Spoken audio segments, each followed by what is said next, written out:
Una madre junto a sus 2 hijas fueron las víctimas de una mortal balacera en el Caribe de Costa Rica. Mayra Pérez Mena, de 37 años de edad, responde al nombre de una de las infortunadas cuyo origen es nicaragüense. Al parecer, 2 hombres serían los responsables del triple homicidio. Cristiana Chamorro reta a un debate a la pareja presidencial luego que en recientes comparecencias la vicepresidenta Rosario Murillo se refiriera en contra de la expresidenta de Nicaragua, Violeta Barrios de Chamorro. La Organización de Estados Americanos, OEA, guarda silencio a pocos meses de vencerse el plazo propuesto para realizar reformas electorales en Nicaragua. Exdiplomáticos nicaragüenses consideran que dicho organismo se encuentra a la espera del vencimiento del plazo en mayo próximo. Amnistía Internacional denuncia que el gobierno del presidente Daniel Ortega ha perfeccionado su aparato represivo para callar a cualquier costo la voz de los opositores. El cardenal Leopoldo Brenes informó que las peregrinaciones del tiempo de Cuaresma en la Iglesia Católica se realizarán este año de manera virtual, esto como consecuencia de la pandemia del COVID-19. Asimismo, el prelado indicó que la ceremonia religiosa del miércoles de ceniza se limitará al derramamiento de las cenizas sobre la cabeza de los fieles en sustitución de la marca de la cruz en la frente. Según datos del Observatorio de Fenómenos Naturales, se registrarán altas temperaturas en el territorio nacional en los próximos días entre las 11 de la mañana y las 4 de la tarde debido a una masa de aire caliente en Centroamérica que generará un golpe de calor. Familiares de presos políticos señalan que no puede existir elecciones con reos de conciencia. Las organizaciones civiles contabilizan más de 100 y aseguran que estos están invisibilizados. La vacuna contra el COVID-19 debe ser gratis en Nicaragua, aseguran médicos independientes y señalan desconocer el monto que el gobierno asignará a la misma. 109.658.826 personas han sido contagiadas con el coronavirus. 2.417.924 han fallecido producto de esta pandemia y 84.178.063 se han recuperado. 22.910.237 permanecen con el virus activo. Hola, ¿qué tal? Sean todos y todas bienvenidos a esta nueva edición de Acción 10 en la mañana. Gracias por acompañarnos. Ya estamos a 16 de febrero del año 2021. Todo el equipo que hacemos posible esta edición le damos esa cordial bienvenida. Hoy con ustedes Michelle Polanco, Jocelyn Medrano y Odili Vargas. Michelle, muy buenos días. Buenos días, Odili. Buenos días a las personas que nos sintonizan también a través de nuestras redes sociales. Damos inicio de inmediato con nuestras informaciones. Una madre junto a sus 2 hijas fueron las víctimas de una mortal balacera en el Caribe de Costa Rica. Mayra Pérez Méndez, de 37 años de edad, responde al nombre de una de las infortunadas y cuyo origen era nicaragüense. Al parecer, 2 hombres serían los responsables del triple homicidio. Veamos más en el siguiente reporte. Una madre y sus 2 hijas de 24 y 14 años de edad fueron asesinadas a balazos este recién pasado domingo en la provincia de Limón, en Costa Rica, según informó el organismo de investigación judicial. Las víctimas fueron identificadas como Mayra Pérez Mena, de 37 años de edad, una nicaragüense residente en el país que trabajaba en una empresa bananera. La mujer presentaba heridas de bala en la cara, abdomen y brazos, así como su hija Jocelyn Solórzano Pérez, con heridas en la cara, cuello y abdomen. La menor de 14 años de edad resultó con impactos de bala en su espalda, piernas y pecho. Según versiones de la familia ofrecidas a medios de comunicación locales, la menor iba a cumplir el próximo 19 de febrero 15 años y se encontraban en preparativos para hacer una pequeña fiesta de celebración. Una niña de 2 años y un niño aparentemente se escondieron en uno de los cuartos y sobrevivieron al ataque. El reporte preliminar del organismo de investigación judicial indica que 2 sujetos se bajaron de una motocicleta, entraron a la casa de las mujeres y les dispararon en múltiples ocasiones. En el lugar, los agentes del organismo de investigación judicial recolectaron varios indicios balísticos que serán remitidos remitidos al complejo de ciencias forenses y los cuerpos fueron trasladados a la morgue judicial para que les realicen las respectivas autopsias. La investigación sobre el caso continuará para determinar el móvil y dar con los asesinos. En Acción 10, Daniela Rodríguez Morazán.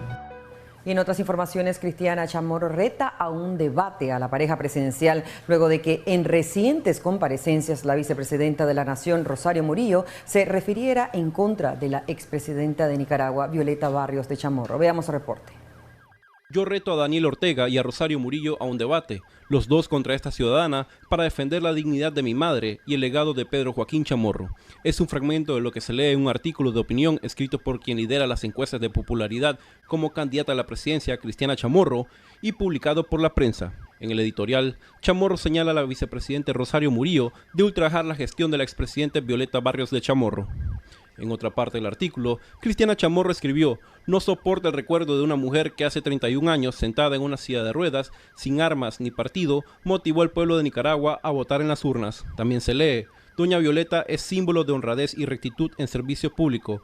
Por el contrario, Ortega y Murillo lo han destruido todo. Para el abogado y analista político Bonifacio Miranda, la respuesta de Cristiana Chamorro a la vicepresidenta de Nicaragua representa el camino hacia la reinstauración de las libertades democráticas. Que el presidente y la vicepresidenta están acostumbrados a atacar a cualquiera sin que se les pueda decir absolutamente nada. Yo creo que Cristiana en eso atinó con ese artículo, porque no solo es para defender el honor de la familia Chamorro, sino para que Nicaragua ya comience a discutir los verdaderos problemas que tiene el país.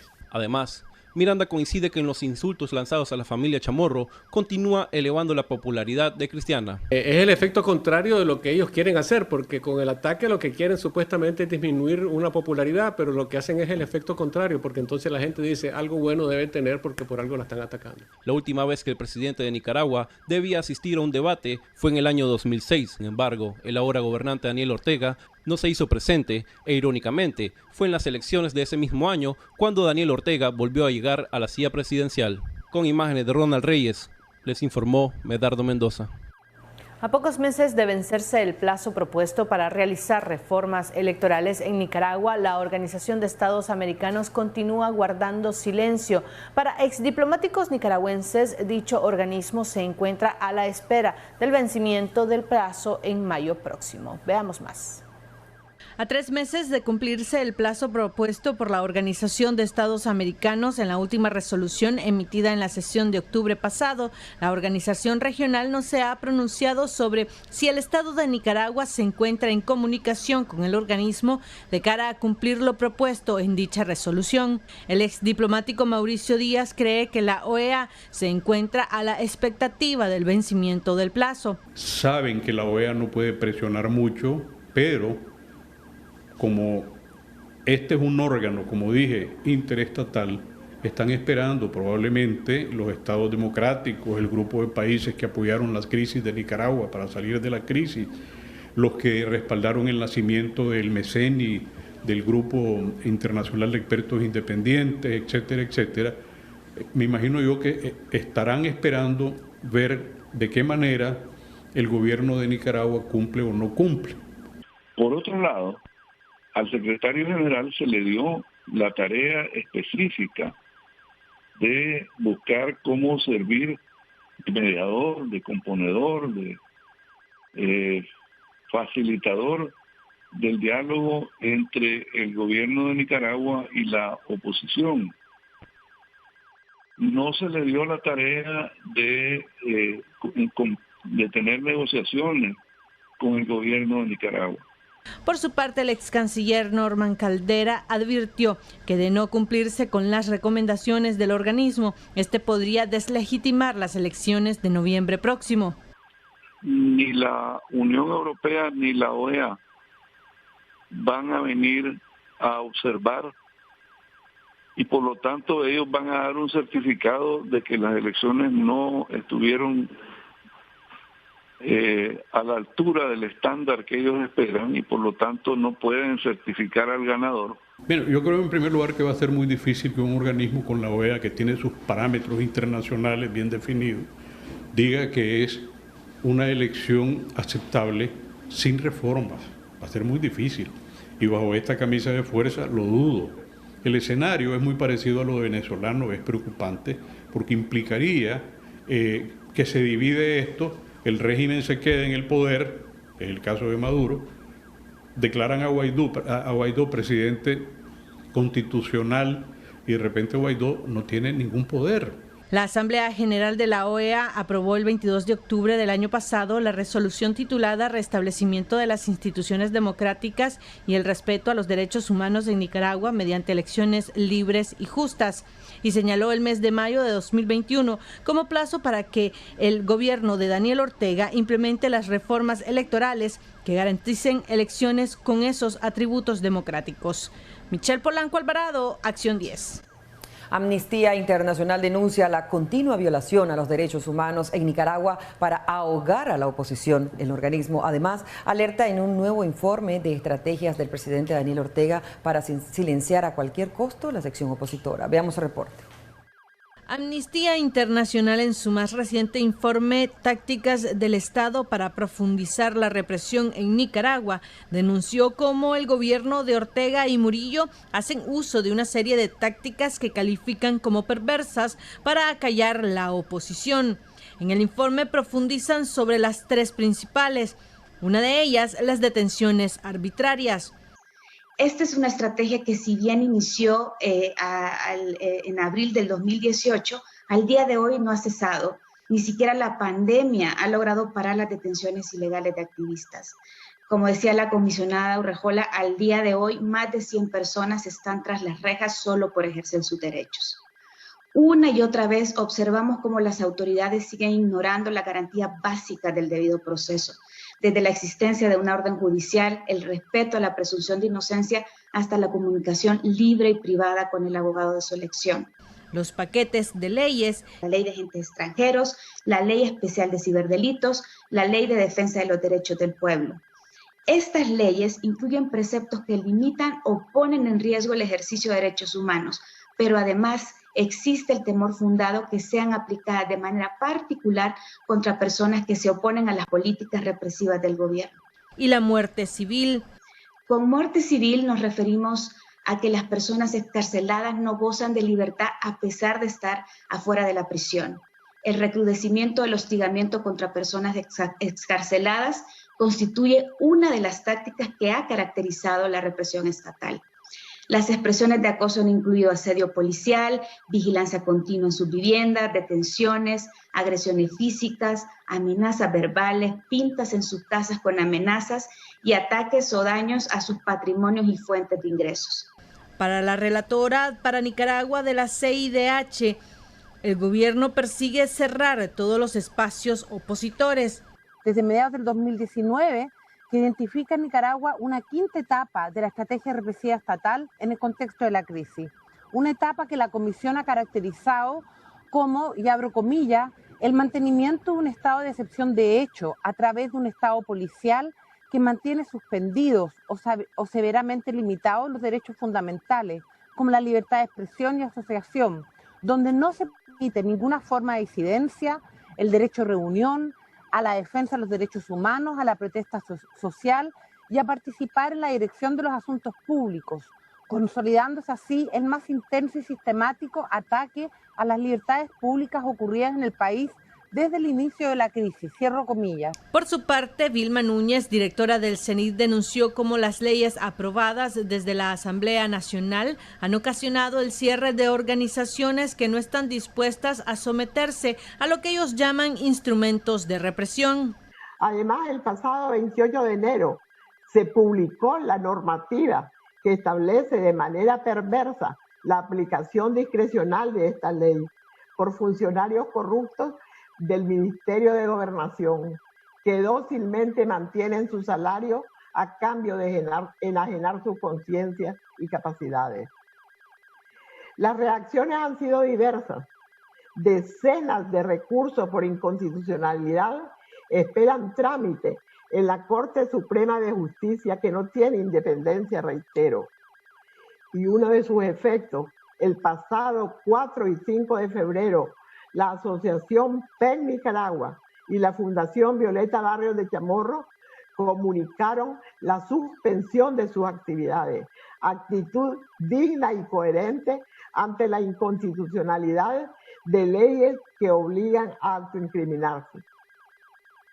¿Cuántas más le seguirán o serán doblegadas por la represión legalizada en esta ley? El informe fue presentado este lunes 15 de febrero en línea a través de las distintas redes sociales. Michelle Polanco Alvarado, Acción 10.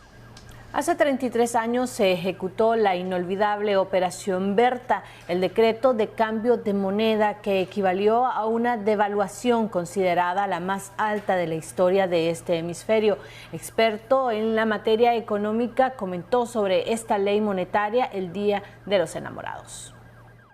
Con profundo dolor y horror, el exfuncionario del Banco Central de Nicaragua y economista Eduardo Solórzano recuerda ese 14 de febrero de 1988 como miles de nicaragüenses, en su mayoría comerciantes y ganaderos, de la noche a la mañana fueron despojados de sus ahorros mediante la Operación Berta, ejecutada por este mismo gobierno en su primer periodo de mandato de 10 años. Es el despojo más grande y el asalto más grande que yo he visto como economista en mi vida.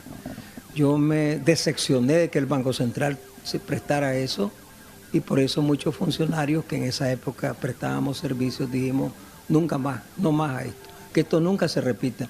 ¿Qué fue lo que pasó?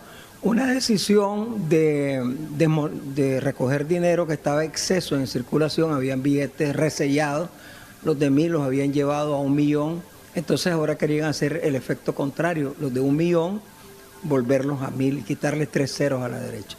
La desconfianza de los ahorrantes por la nacionalización de la banca hizo que muchos enguacaran sus ahorros.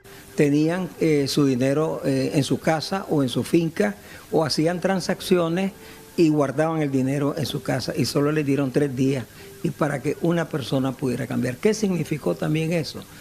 La peor lección que debe haber en una economía, o sea, nunca más volver a ser una banca nacionalizada con un absoluto control, donde los agentes económicos no tenían la libertad de poder tomar decisiones.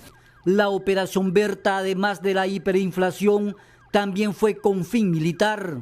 Se maneja también de que había muchos recursos, muchos billetes en manos de los sectores que estaban en confrontación de la contra, entonces también los querían dejar sin habituallamiento, ¿verdad? Eso significaba varias estrategias. Pero ¿qué pasó? Se filtró la información y fueron a comprar todos los productos que estaban en los centros comerciales, aquellos que supieron vinculados al ejército o vinculados al Ministerio del Interior o vinculados a la banca. Y entonces lo que aparentemente iba a ser muy secreto, se supo que estaban llevando camiones y compra de televisores, camas y todo lo que había en el centro comercial. Ese alegrón de venta para los comerciantes fue un alegrón de burro, era un alegrón de desesperación, cuando al día siguiente, porque fue un domingo, 14 de febrero, cuando al día siguiente les anunciaron que todos esos billetes tenían que traerlos y convertirlos y reducirlos de 1.000.000 a 1.000 o de 500.000 a 500. Pues. El cambio sorpresivo de moneda en 1988 llevó a muchos al suicidio, pero aún no se tienen cifras exactas. El nombre de Operación Berta se debe a que las reuniones y estrategias para el cambio de moneda se realizaron en la Quinta Berta, ubicada en el kilómetro 27 Carretera Sur. Con cámara de Erasmo Hernández, José Abraham Sánchez, Acción 10. Miembros de C4L denuncian que pese a que están cumpliendo con la ley electoral, agentes de la Policía Nacional les impiden nuevamente realizar una reunión en Matagalpa. Valesca Rivera con el reporte completo. Ese domingo, miembros de Ciudadanos por la Libertad del departamento de Matagalpa denunciaron cómo agentes de la policía impidieron una vez más que se reunieran. En esta ocasión, la actividad se llevaría a cabo en la comunidad de Cuscahuas. Estos fueron retenidos por al menos 30 antimotines en la entrada de Rancho Grande. Fue impedido que nosotros entráramos a hacer una actividad organizativa del partido en la comunidad de Cuscahuas. En el empalme del Comején, pues nos retuvieron la policía y nos dijo pues que no teníamos permiso ni autorización de entrar al municipio, violando nuestros derechos, violando la constitución política, violando la libertad de movilización y organización. El comisionado Blanco nos dijo pues que por orden superiores no podíamos entrar al municipio, por lo que no se pudo realizar la actividad que teníamos programada en materia de organización. Y de regreso fuimos custodiados por patrullas de antimotines como que fuéramos delincuentes. Si nosotros somos un partido político, estamos en un año electoral y estamos organizando. Destacan que como organización política sus actividades son bajo lo establecido por la ley electoral. Para Acción 10, Valesca Rivera Hernández. Familiares de presos políticos lanzan nueva campaña a través de redes sociales cuya intención es sensibilizar a la población sobre la condición de más de 100 presos de conciencia. Valesca Rivera continúa informando. Los familiares de los presos políticos no hemos perdido la ruta. Primero es lo primero y lo primero es la liberación de todos los presos políticos. Los presos políticos siguen siendo la prioridad. Es la campaña que impulsan los familiares de los más de 100 reos de conciencia que registran organizaciones de la sociedad civil. Los afectados aseguran que su situación está invisibilizada ante otros temas que están en la agenda política. Hacer el lanzamiento de la campaña Libertad Ya, una campaña que consiste en sensibilizar y visibilizar a todos los presos políticos. En la actualidad tenemos más de 111 presos políticos en diferentes mazmorras del país. Hoy son ellos, mañana podemos ser nosotros. Esto consiste en poder sensibilizar a toda la nación para que no estemos dándoles prioridades a las elecciones. No podemos ir a elecciones teniendo presos políticos. Es vulnerable la situación de ellos. Es increíble la falta de asistencia médica en la cual ellos se encuentran. Ellos han presentado múltiples enfermedades y no podemos hacer caso omiso ante esta situación. Señalan que las violaciones a sus derechos son vulnerados y que su economía está afectada porque los detenidos serán el sustento de la familia, sumado a los gastos en los que incurren para llevar alimentos y viajar hasta los diferentes sistemas penitenciarios. Se conoce que la mayoría de los procesados ya fueron condenados. Para Acción 10, Valesca Rivera Hernández.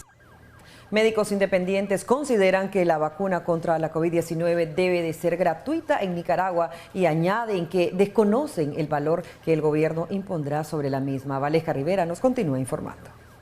La vacuna contra el COVID-19 debe ser gratis en Nicaragua, señalan médicos independientes, ante la donación de la misma de otros países. Sin embargo, en nuestra nación, la prueba para detectar este virus tiene el costo más alto de la región.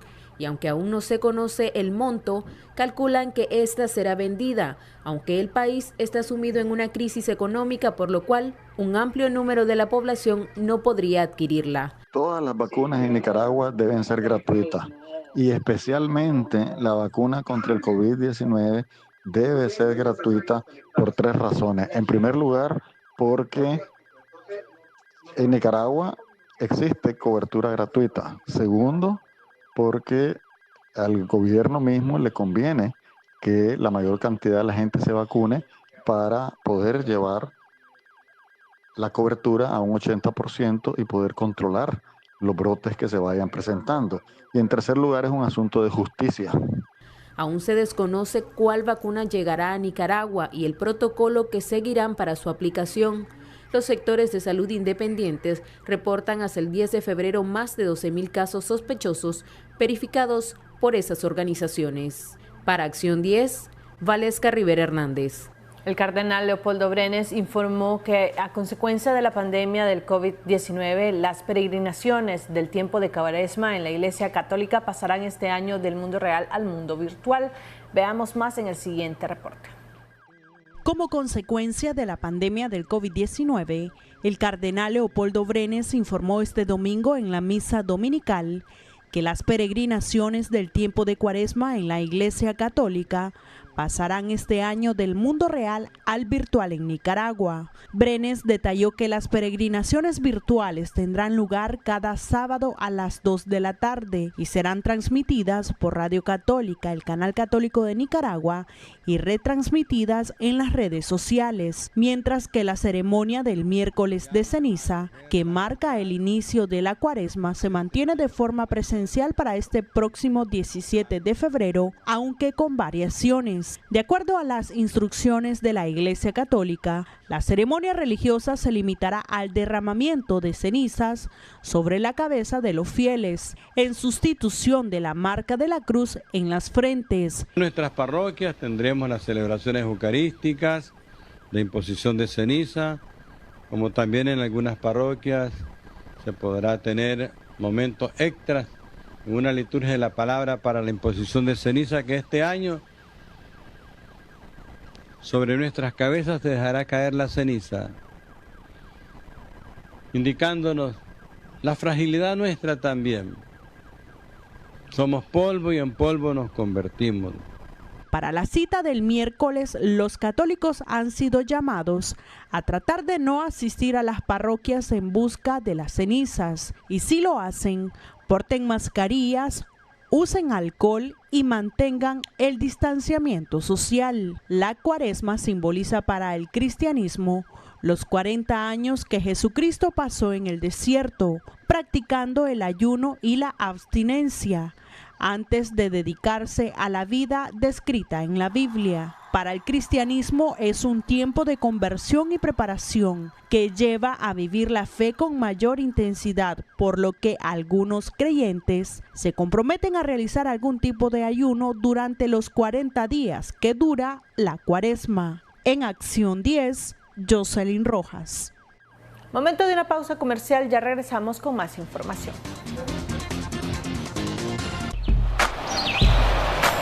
Ya regresamos con Acción 10 en la mañana. En noticias nacionales, experto en temas meteorológicos pronostica presiones aumentadas por masa de aire caliente y disminución de la nubosidad, lo que generará altas temperaturas en el territorio nacional.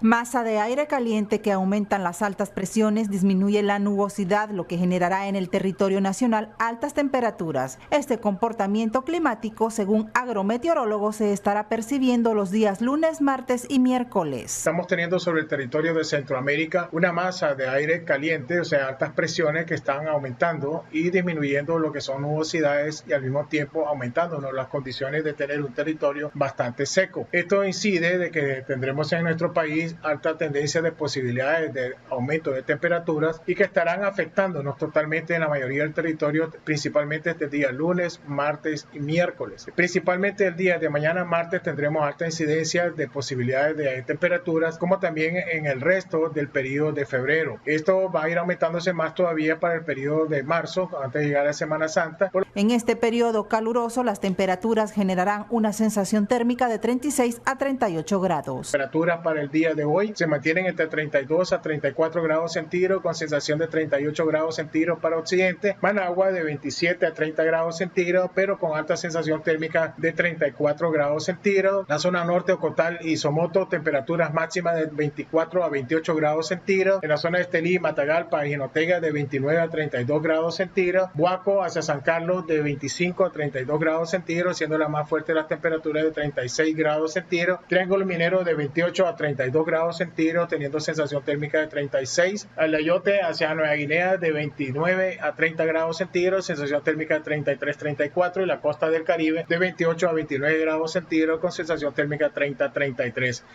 Para evitar poner en riesgo la salud debido al golpe de calor, se recomienda a las personas vulnerables protegerse del sol, mantenerse hidratado y consumir alimentos frescos como frutas y verduras. Podemos beber continuamente agua. Recordemos que tenemos que tener mucho cuidado con esto y evitar el golpe de calor entre las 11 a las 4 de la tarde. En Acción 10, Geraldine Domínguez. Continuamos con Acción 10 en la mañana.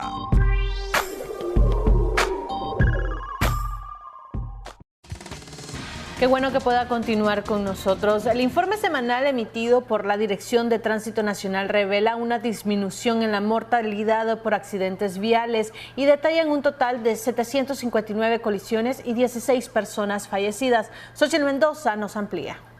Disminución en la mortalidad de accidentes viales refleja la Dirección de Tránsito Nacional en su informe semanal, en el que detalla que la cantidad de colisiones registradas a nivel nacional son de 759 accidentes que dejaron a 16 personas fallecidas, 3 menos en relación a la semana anterior. Sobre los fallecidos argumentan que 9 eran conductores, 5 peatones y 2 pasajeros, y las principales causas de los percances fueron 7 por conducir en estado de ebriedad, 4 por invasión de carril y 2 por exceso de velocidad. En información también señala que 75 personas resultaron con algún tipo de lesión. Recuerde que una actitud responsable al conducir reduciría aún más estas cifras. Xochitl Mendoza, Acción 10. A la lista de víctimas mortales en accidentes de tránsito se suma un joven de 22 años de edad quien murió después de impactar la moto en la que viajaba contra una camioneta. Xochitl Mendoza nos cuenta más. Un motociclista de 22 años se suma a la fatal lista de fallecidos en accidentes de tránsito.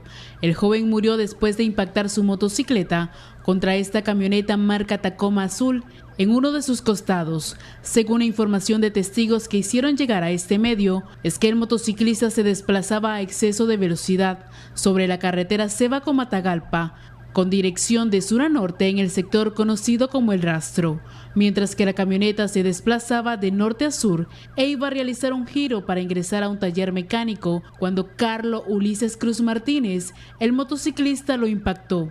De manera extraoficial se conoció que la causa de la muerte de Cruz fue por un trauma craneal severo y otras lesiones, muriendo de manera casi inmediata. El hombre era habitante de la localidad Solingalpa, en Matagalpa. Xochitl Mendoza, Acción 10. A través de un sondeo realizado, comerciantes del mercado Roberto Güemes dieron a conocer los precios de las frutas y verduras en temporada. Geraldine Domínguez con el reporte. Frutas en temporada como la naranja, la mandarina, la piña, el melón y la sandía pueden utilizarse para preparar una refrescante bebida en la época calurosa. Al realizar un sondeo por el mercado Roberto Güemes, los comerciantes informaron sobre sus precios. ¿Me da los precios, por favor, de la naranja para fresco? Sí, naranja de fresco a 25 la docena, la naranja de chupara a 40 la docena, hay meloncito hermoso de 40, hay de 30, papaya para fresco, papaya de comer. A 50 la grande y a 35 la pequeña. ¿El banano cómo lo tiene? Hermoso, 25 la docena, mire, banano grande. 25 ¿Nacional? La docena, sí, nacional, del bueno, del criollo. ¿Me podrías hablar sobre esta mandarina es más cara? Sí, sea 50 la docena es para comer. ¿Depende del tamaño? El sabor y el tamaño, para comer es grande y dulce, para fresco es pequeña y un poquito más ácida para hacer fresquito. 15 la docena, 30 la 25. ¿La piña también estará en temporada? Sí, está barata la piña. Las grandes están a 20 y las pequeñas están a 10 para fresco y las hawaianas que para comer vale 50. ¿La sandía? La sandía tan favorable a 50, es hermosa y una más mediana de 40.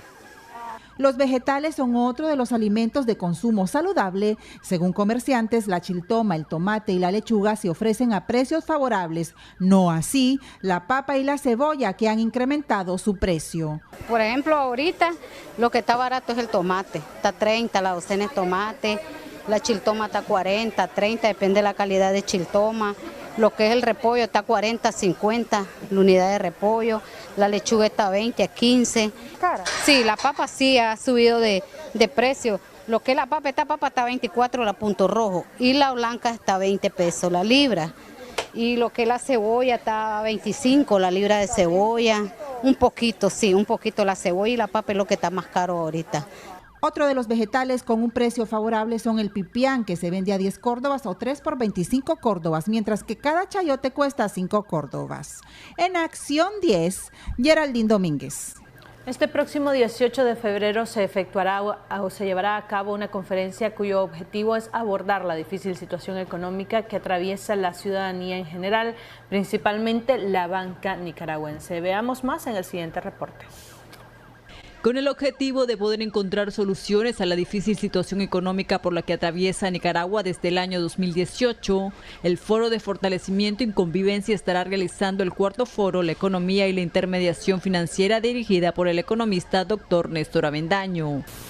Dirigida a empresarios financieros, principalmente, en nuestro interés, como también a empresarios no financieros, al más alto nivel, porque plantearemos en esa reunión, en ese foro, cuál es la situación de la banca comercial al 31 de diciembre de 2020.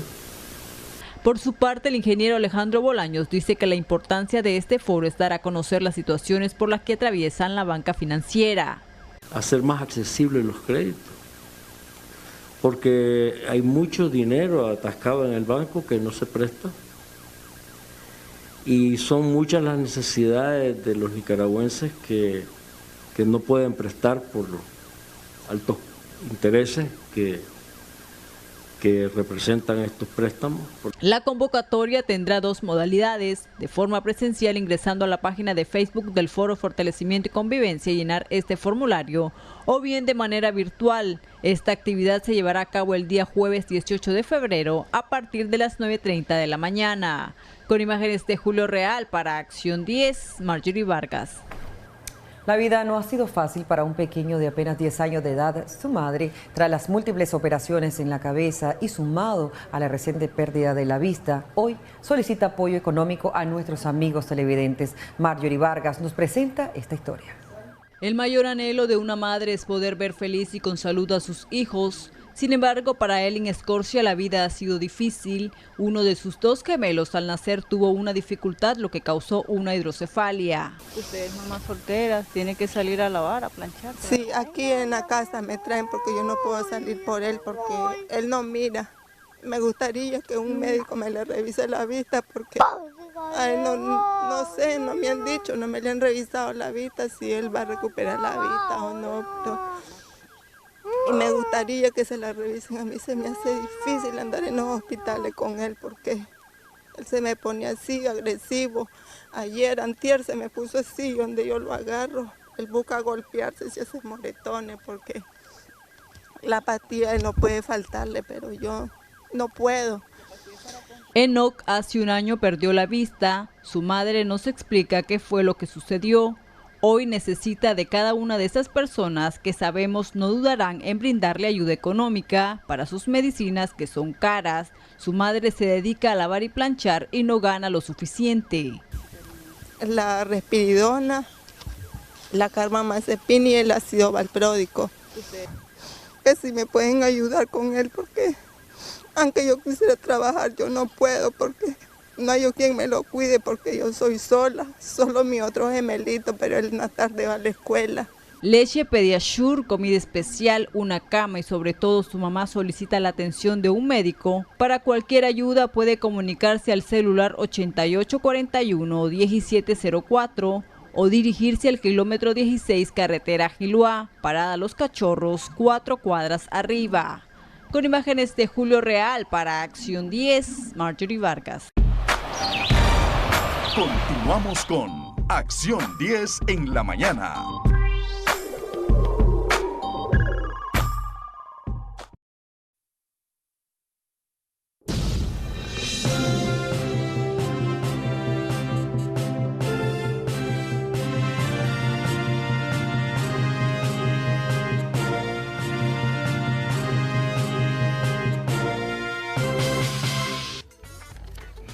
La situación de incertidumbre de nuestro país preocupa cada día a los nicaragüenses. Incluso muchos pequeños o medianos empresarios tienen como un reloj referencial las elecciones de noviembre próximo para ver si van a invertir o no en Nicaragua, si van a invertir o no en negocios. Muchos de ellos han cerrado sus negocios por toda esta situación. Uno de los sectores más golpeados es el sector del turismo, pero el sector universalmente golpeado en Nicaragua sin duda es la clase trabajadora, que están padeciendo una y otra vez los efectos nocivos de esta crisis política, social y económica. Justamente vamos a abordar esta temática con dos expertos, quienes ya están con nosotros acá en Acción 10 en la mañana. El doctor Eduardo Solórzano, él es economista y también ve de manera interdisciplinaria otros temas relacionados a la política nacional. Ha hecho múltiples estudios y ha estado trabajando a través de distintos comités de cara a la unión de la oposición también. Y nos acompaña el doctor José Antonio López, procurador laboral de Abogados Defensores del Pueblo. Un placer que nos acompañen los dos. Gracias. Bienvenidos a Acción 10 en la mañana. mañana. Es desgastante a veces hablar de política y de política cuando venimos de 3 años de crisis y que lamentablemente pues no se ha concretado nada, ningún cambio ni por parte de las autoridades de gobierno y tampoco por parte de la oposición en Nicaragua. Pero lo que sí está asfixiando a la gente, además de la incertidumbre, es la economía. ¿Cómo está esta situación? ¿Cómo ustedes lo valoran? ¿Y cómo está la situación de derechos laborales en Nicaragua cuando vemos lo que ha pasado con el salario mínimo, por ejemplo? lo que ha pasado con miles de desempleados, millones, dicen algunos ya. Bienvenido, don Eduardo, iniciamos con usted. Buenos días, muchas gracias. Compartir aquí con mi amigo, colega y compañero de lucha por la democracia y la justicia en Nicaragua. Estamos viviendo un tercer año de continua decadencia de la economía, donde realmente mientras haya esa incertidumbre, mientras haya realmente esa posibilidad de encontrar una salida, todavía no es a la esquina. Estamos viendo de que esta incertidumbre que se da en términos económicos va alejando la posibilidad de revertir la dirección hacia donde va la economía. La economía es muy sensible, la economía es una ciencia que es el sentir del consumidor, del productor, es el sentir del trabajador con su defensa del salario, es el sentir del empresario con los costos de producción, es el sentir de la población en general. ¿Qué es lo que siente la población? Mucha angustia, mucha preocupación. Y nosotros estamos contribuyendo con las propuestas técnicas para encontrar ese camino. Nos hemos reunido con diferentes sectores, con exiliados, con excarcelados, con la Alianza Cívica ayer y esta semana con la Comisión de Buena Voluntad, y estamos haciendo el trabajo de unir una visión de agenda de nación, un país que todos anhelamos, donde haya la prosperidad, la distribución de esa prosperidad, donde haya salarios dignos y donde haya realmente un pacto social que lleve a encontrar la ruta de la democracia. ¿Hay sensatez? ¿Será que se ponen o se están poniendo por ahora en los zapatos de la gente estos líderes políticos, líderes de oposición? Mire, hemos encontrado mucha receptividad con nuestras propuestas técnicas, hemos hecho talleres con todas las organizaciones de la coalición nacional, y ayer que teníamos el encuentro con los líderes de la Alianza Cívica, reiteramos que el camino debe ser la unidad, que el camino debe ser enfrentar la transformación de Nicaragua hacia un Estado democrático, hacia un Estado de derecho, y encontramos puntos en coincidencia la mayoría. Tuvimos ahí presentes varios líderes, una buena parte de los directivos de la Alianza Cívica y al menos unos 10 especialistas nuestros del grupo de propuestas técnicas, y encontramos que hay más coincidencia, no hay diferencia. Yo realmente me sorprendo que todavía estemos hablando que hay que esperar el llamado de la Comisión de Buena Voluntad, e inclusive este miércoles ya nos sentamos con el doctor Tunderman y el equipo para decirles que realmente tiene todo nuestro apoyo para llegar a esa unión. ¿Qué hallazgos puede compartir con la ciudadanía? Porque ayer estábamos en una entrevista con Dora María Telles y ella decía, la coalición está lista. Cada 2, cada 3 días sacamos un comunicado o le llamamos o le exhortamos y le decimos, aquí estamos, tenemos que unirnos. Pero según Dora María, el problema radica precisamente en la Alianza Ciudadana, que la componen la Alianza Cívica y el Partido Ciudadanos por la Libertad. Y según ella no es solamente una cuestión o una visión de doña Kitty, sino es una cuestión compartida, que ellos tienen algunas reservas y quizá por eso no concretan la unidad. Yo creo que si se pone a la nación como la prioridad número 1, no va a haber diferencia. Y estoy seguro que así como tuvimos un buen intercambio de ideas con la Alianza Cívica ayer, y que la hemos tenido con Denis Martínez en Conexión USA, y que la hemos tenido con los exiliados en Costa Rica, con las 7 organizaciones de la coalición nacional, estoy seguro que cuando nos reunamos también con doña Kitty y con C por L, vamos a encontrar ese mismo sentir. Creo que es cuestiones de procedimientos, de forma.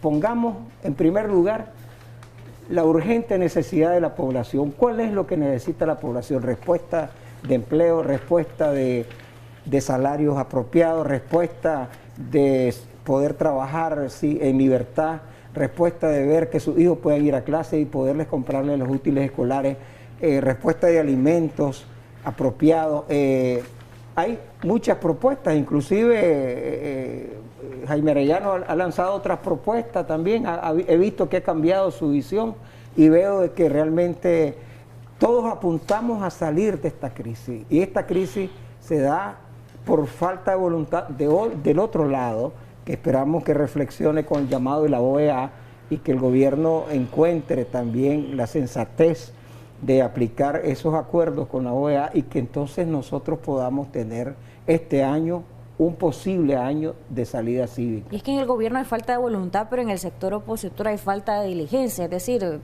vienen haciendo lo mismo desde hace casi 3 años.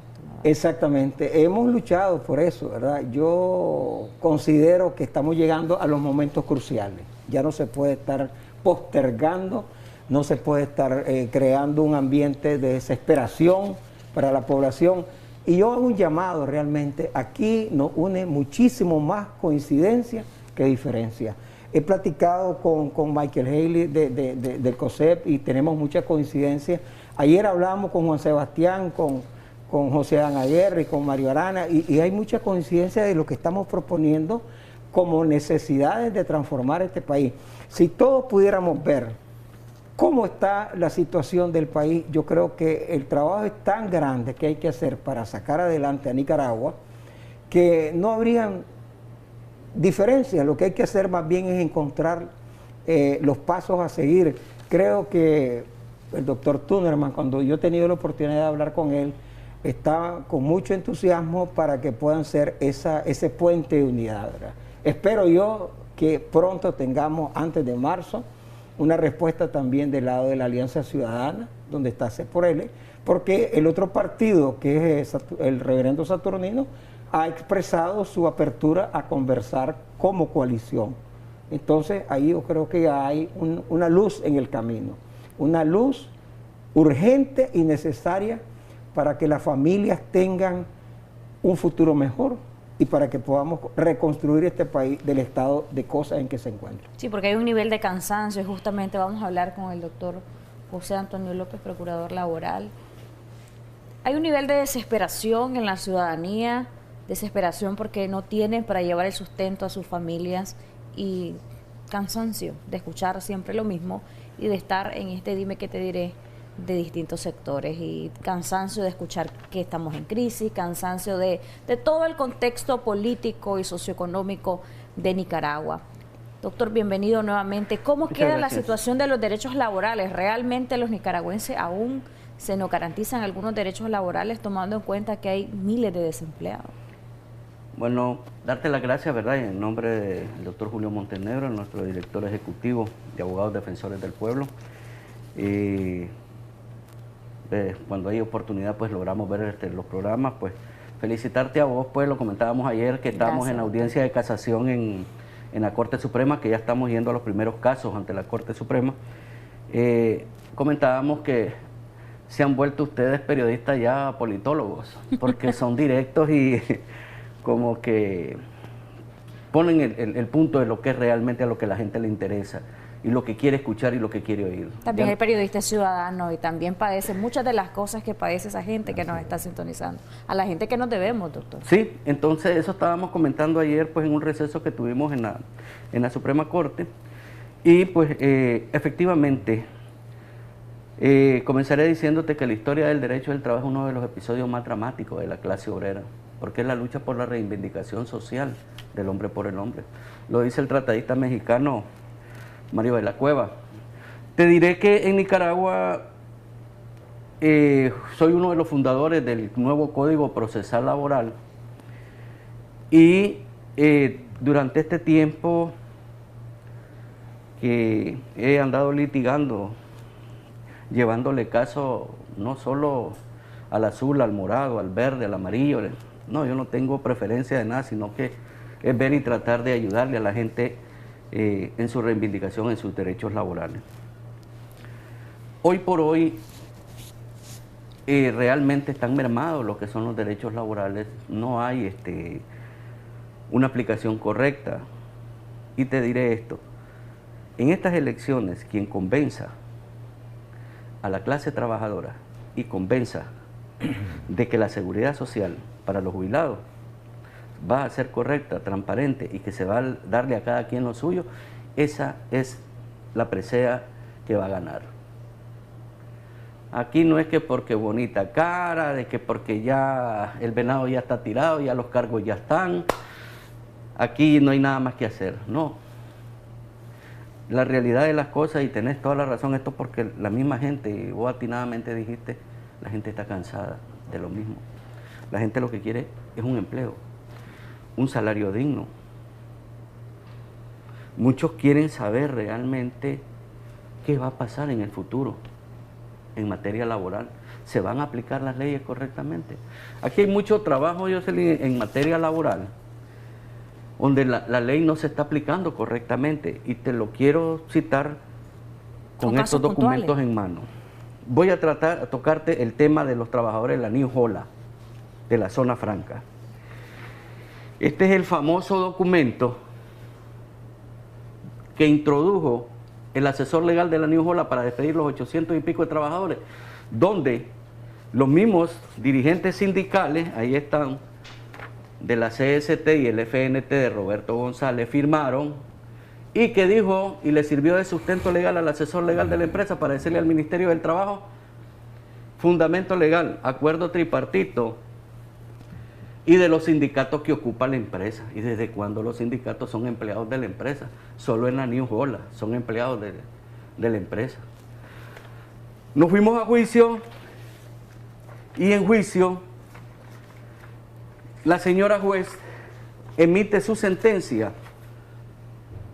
Bueno, su sentencia, dejémoslo ahí. 7 páginas, Jocelyn.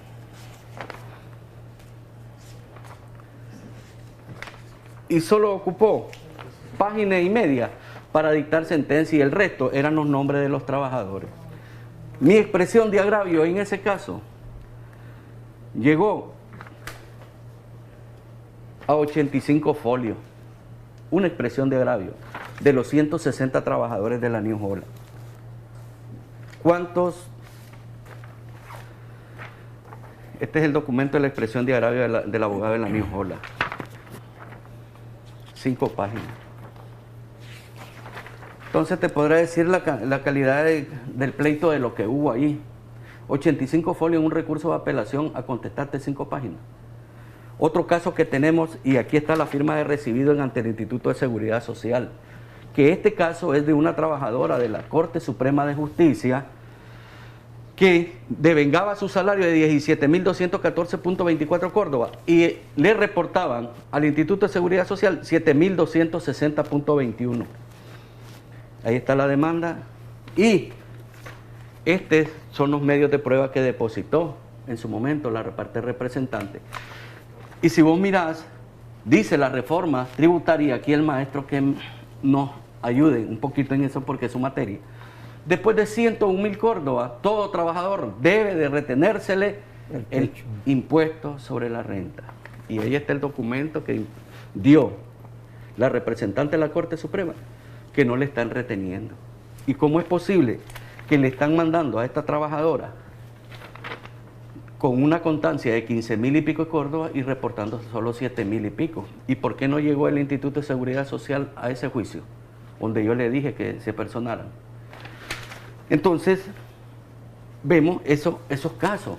Vemos el caso de los 2 dirigentes sindicales de la New Hola, de Elín Marín, y el otro muchacho, Jackson Orozco. Entonces, ¿cómo están despidiendo a los dirigentes sindicales? Solo porque no quieren seguir bajo la misma presea de que nosotros somos los que mandamos. Ahí tenés el caso de los trabajadores de la zona franca de Iriamba, que fuimos a verle, ustedes le dieron cobertura con María Elena, la periodista de Carazo. Entonces, ¿qué pasa? No hay una aplicación correcta de la ley. Y los despidos, por ejemplo, ¿qué nos puede comentar en cuanto a los despidos generalizados? Miles y miles de trabajadores que están fuera, y que por lo general, yo conozco de algunos casos donde incluso han venido acá a las instalaciones del canal a denunciar y a decir: lo que pasa es que la empresa dice que está en quiebra, que ya no pueden seguir y que ni siquiera me pueden pagar, y que si me pagan lo van a hacer en abono y que no me van a pagar todo. Y se amparan, según esas denuncias de estas personas que han venido acá al canal, con el Ministerio del Trabajo. Esto se ha vuelto un vicio en medio de este contexto de crisis. Totalmente, pero te responderé lo siguiente: mi pueblo perecerá por falta de conocimiento. ¿A cuánto nos gusta leer? Y aquí el maestro que nos diga, si no lees es como que no mires. Tenemos que leer. ¿Cuánto cuesta el Código del Trabajo? 120 pesos, 150 Córdoba. Leamos. Trabajadores, hay que leer, darse cuenta que después de las 8 horas laborales usted le tienen que pagar doble su salario. Usted tiene derecho a ir a la inspectoría del Ministerio del Trabajo y decirle, aquí está. Pero el problema radica de que no nos gusta leer. Otro gran problema, Jocelyn, es, y yo siempre lo he dicho, ahora con la modernidad de las leyes, con todo el respeto, por ejemplo, los médicos. El médico general sabe lo que tiene básicamente, pero no un ginecólogo, un pediatra, un especialista. Es como, por ejemplo, en materia de él, en la economía hay contadores, pero ya él es un economista, es decir, otro nivel diferente y que sabe mucho más. Entonces, el problema es que hay colegas, pues, personas trabajadoras que llevan a los juzgados, y me ha tocado que algunos me dicen, mira hermano, si yo no soy laborista, yo soy penalista. Negociemos, hombre, sentémonos, hablemos, un buen arreglo. Pero esa parte que vos me estás refiriendo, de que los trabajadores no les paga o no, el capítulo 4 de los derechos laborales te dice que son irrenunciables. Inclusive el artículo 12 de la ley 625, ley del salario mínimo, dice que si vos trabajadores estás devengando un salario por debajo del salario mínimo y así hayas trabajado 4, 5, 6 años y tu empleador muy bien pagándote eso, no, vos tenés derecho a ir ante el juez del trabajo y que te pague esa diferencia y una multa de un 10% según el artículo 86 del Código del Trabajo, y hay que hacerlo. Ah, que no tiene plata, bueno, pido la ejecución de embargo, porque el 167 dice las sentencias son de ineludible cumplimiento. Y está siendo diligente el Ministerio del Trabajo en estos casos. Lo pregunto también porque estábamos hablando de los despidos, pero existe también otro escenario donde el trabajador está en determinada empresa, está en una situación con el Jesús en la boca, como decimos, ay, me pueden correr, la empresa no está bien, etcétera, o le dice el empleador, agradece que tenés trabajo, no me pidas incremento, no me pidas que te pague hora extra, y entonces si abre la boca para reclamar, el miedo de que lo van a despedir. Es una realidad esto. Yo siempre he dicho que en Nicaragua, y porque hay buenos juristas, hay un marco legal muy bueno. La falla está en el que ejecuta esas leyes, el que las interpreta. Entonces, nosotros por eso hacemos una profunda recomendación a reformas institucionales, entre ellas el Poder Judicial, la Corte Suprema, la Contraloría, todo existe, las leyes existen, el problema es que no se cumplen. Y además de eso, nosotros hacemos un capítulo especial de las zonas francas, trabajamos porque nos llama la atención de que nos hemos quedado con unas grandes cantidades de exoneraciones para los grandes empresarios, pero para el trabajador no le exoneran nada. El techo del IR, inclusive, cuando un trabajador que tiene en promedio 8.333 córdobas mensuales logra pasar el techo, inmediatamente le retienen el 10 o más % del IR por adelantado. Entonces hay inconsistencias, hay incoherencias que hay que hacer reformas profundas. Creemos realmente, el grupo de trabajo nuestro, que todo en leyes está, a veces la mayoría, no las recientes que fueron aprobadas, pero sí la mayoría son procesos de consultas que han hecho diferentes colegios de sectores, abogados, especialistas en diferentes áreas, como dice el doctor. Pero ¿qué es lo que pasa? No tenemos un Estado de Derecho, no tenemos unas instancias que realmente cumplan con eso. Y ahí nos encontramos en todos los aspectos laborales, económicos. De ahí viene la queja de Asobán, de ahí viene la queja de AMCHA, de ahí viene la queja de los sindicatos. Y nosotros enfatizamos, hay que hacer una reestructura profunda del Estado para devolver a la característica de un Estado facilitador y promotor y de respeto a los derechos ciudadanos. Por ejemplo, muchos empresarios han expresado que la reforma tributaria tiene que revisarse porque trajo buenas recaudaciones en su momento, claro, pero luego el efecto fue también el desempleo, según lo que manifiestan los empresarios. Económicamente, valorando desde su disciplina, don Eduardo, ¿esto realmente es así? ¿Trajo desempleo la reforma tributaria, además del efecto nocivo que tiene que pagar la población por algunos productos que fueron grabados? Es que hay una visión con bastante miopía, ¿verdad? Una miopía económica, una miopía restrictiva, que se quiere recaudar, buscar recursos de cualquier manera, sea a costa de los trabajadores, sea a costa del empresario o sea a costa del pueblo consumidor, Y eso no está ayudando. Ya el consumo está bajando. La gente ya no puede comprar igual. El salario tiene que verse a un aspecto muy importante. No es el salario nominal, es el salario real. No es lo que dice en nómina, es lo que podés comprar con ese Pero valor. aquí el salario es como de fantasía, porque es las irrisorio. variables con las cuales se deben de fijar un salario mínimo son entre ellas el costo de la canasta básica y aquí nadie la puede comprar. Y el Estado, que debería ser un fiel balance entre los sectores trabajadores y el sector empresario, también tiene un sesgo, o solo con los sindicatos oficialistas, o solo con las cámaras empresariales oficialistas. Entonces tenemos un Estado de hecho infuncional, y eso nos llama la atención mucho porque se da en todos los sectores. Se da con la zona franca y se da también con el sector bancario. O sea, ¿a quién lo están afectando? Tenemos que poner la atención a detener eso, porque el combo de leyes que salieron no vinieron más que a poner más turbio el panorama. Y entonces, aunque se diga que la economía es una cosa, la política es otra, no es cierto. Las políticas públicas son el reflejo de hacer un bien o hacer un mal a la mayoría de la población. Por ejemplo, hay un aspecto importante que muchos citan y es el hecho de que si mejora la situación política de Nicaragua va a haber confianza. Yo decía en la introducción a este tema que muchos tienen como un reloj referencial las elecciones para ver si van a invertir en Nicaragua, si van a reabrir su pequeño negocio o si definitivamente incluso van a dejar el país.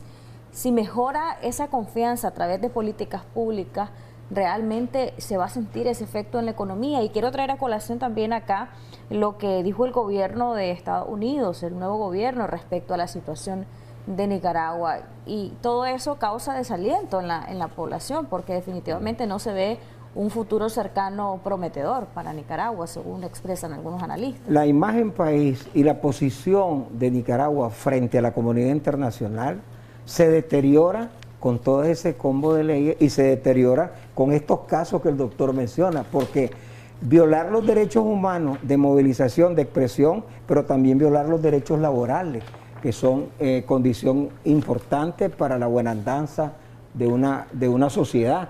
Entonces ahí tenemos que estar muy claros que esto no puede seguir así, y yo hago un llamado para que superemos todas esas diferencias y logremos primero restaurar un camino hacia la transición, segundo, restaurar un Estado de Derecho, y tercero, crear un ambiente y un entorno favorable para que en la próxima década podamos tener inversiones que generen empleos dignos, pero inversiones, doctor, que generen puestos de trabajo con dignidad, con salario, con capacidad, y no porque es la mano de obra más barata o porque es las condiciones de exoneraciones. Y entonces los que no pueden estar en Costa Rica o en Honduras se vienen para acá a poner las plantas de generación. En ese punto, ahí yo quiero hacer énfasis, es muy interesante. La empresa privada de Nicaragua, ya lo he dicho anteriormente y lo vuelvo a citar, y si no, pues vayan a verse la cita o las cifras del Banco Central.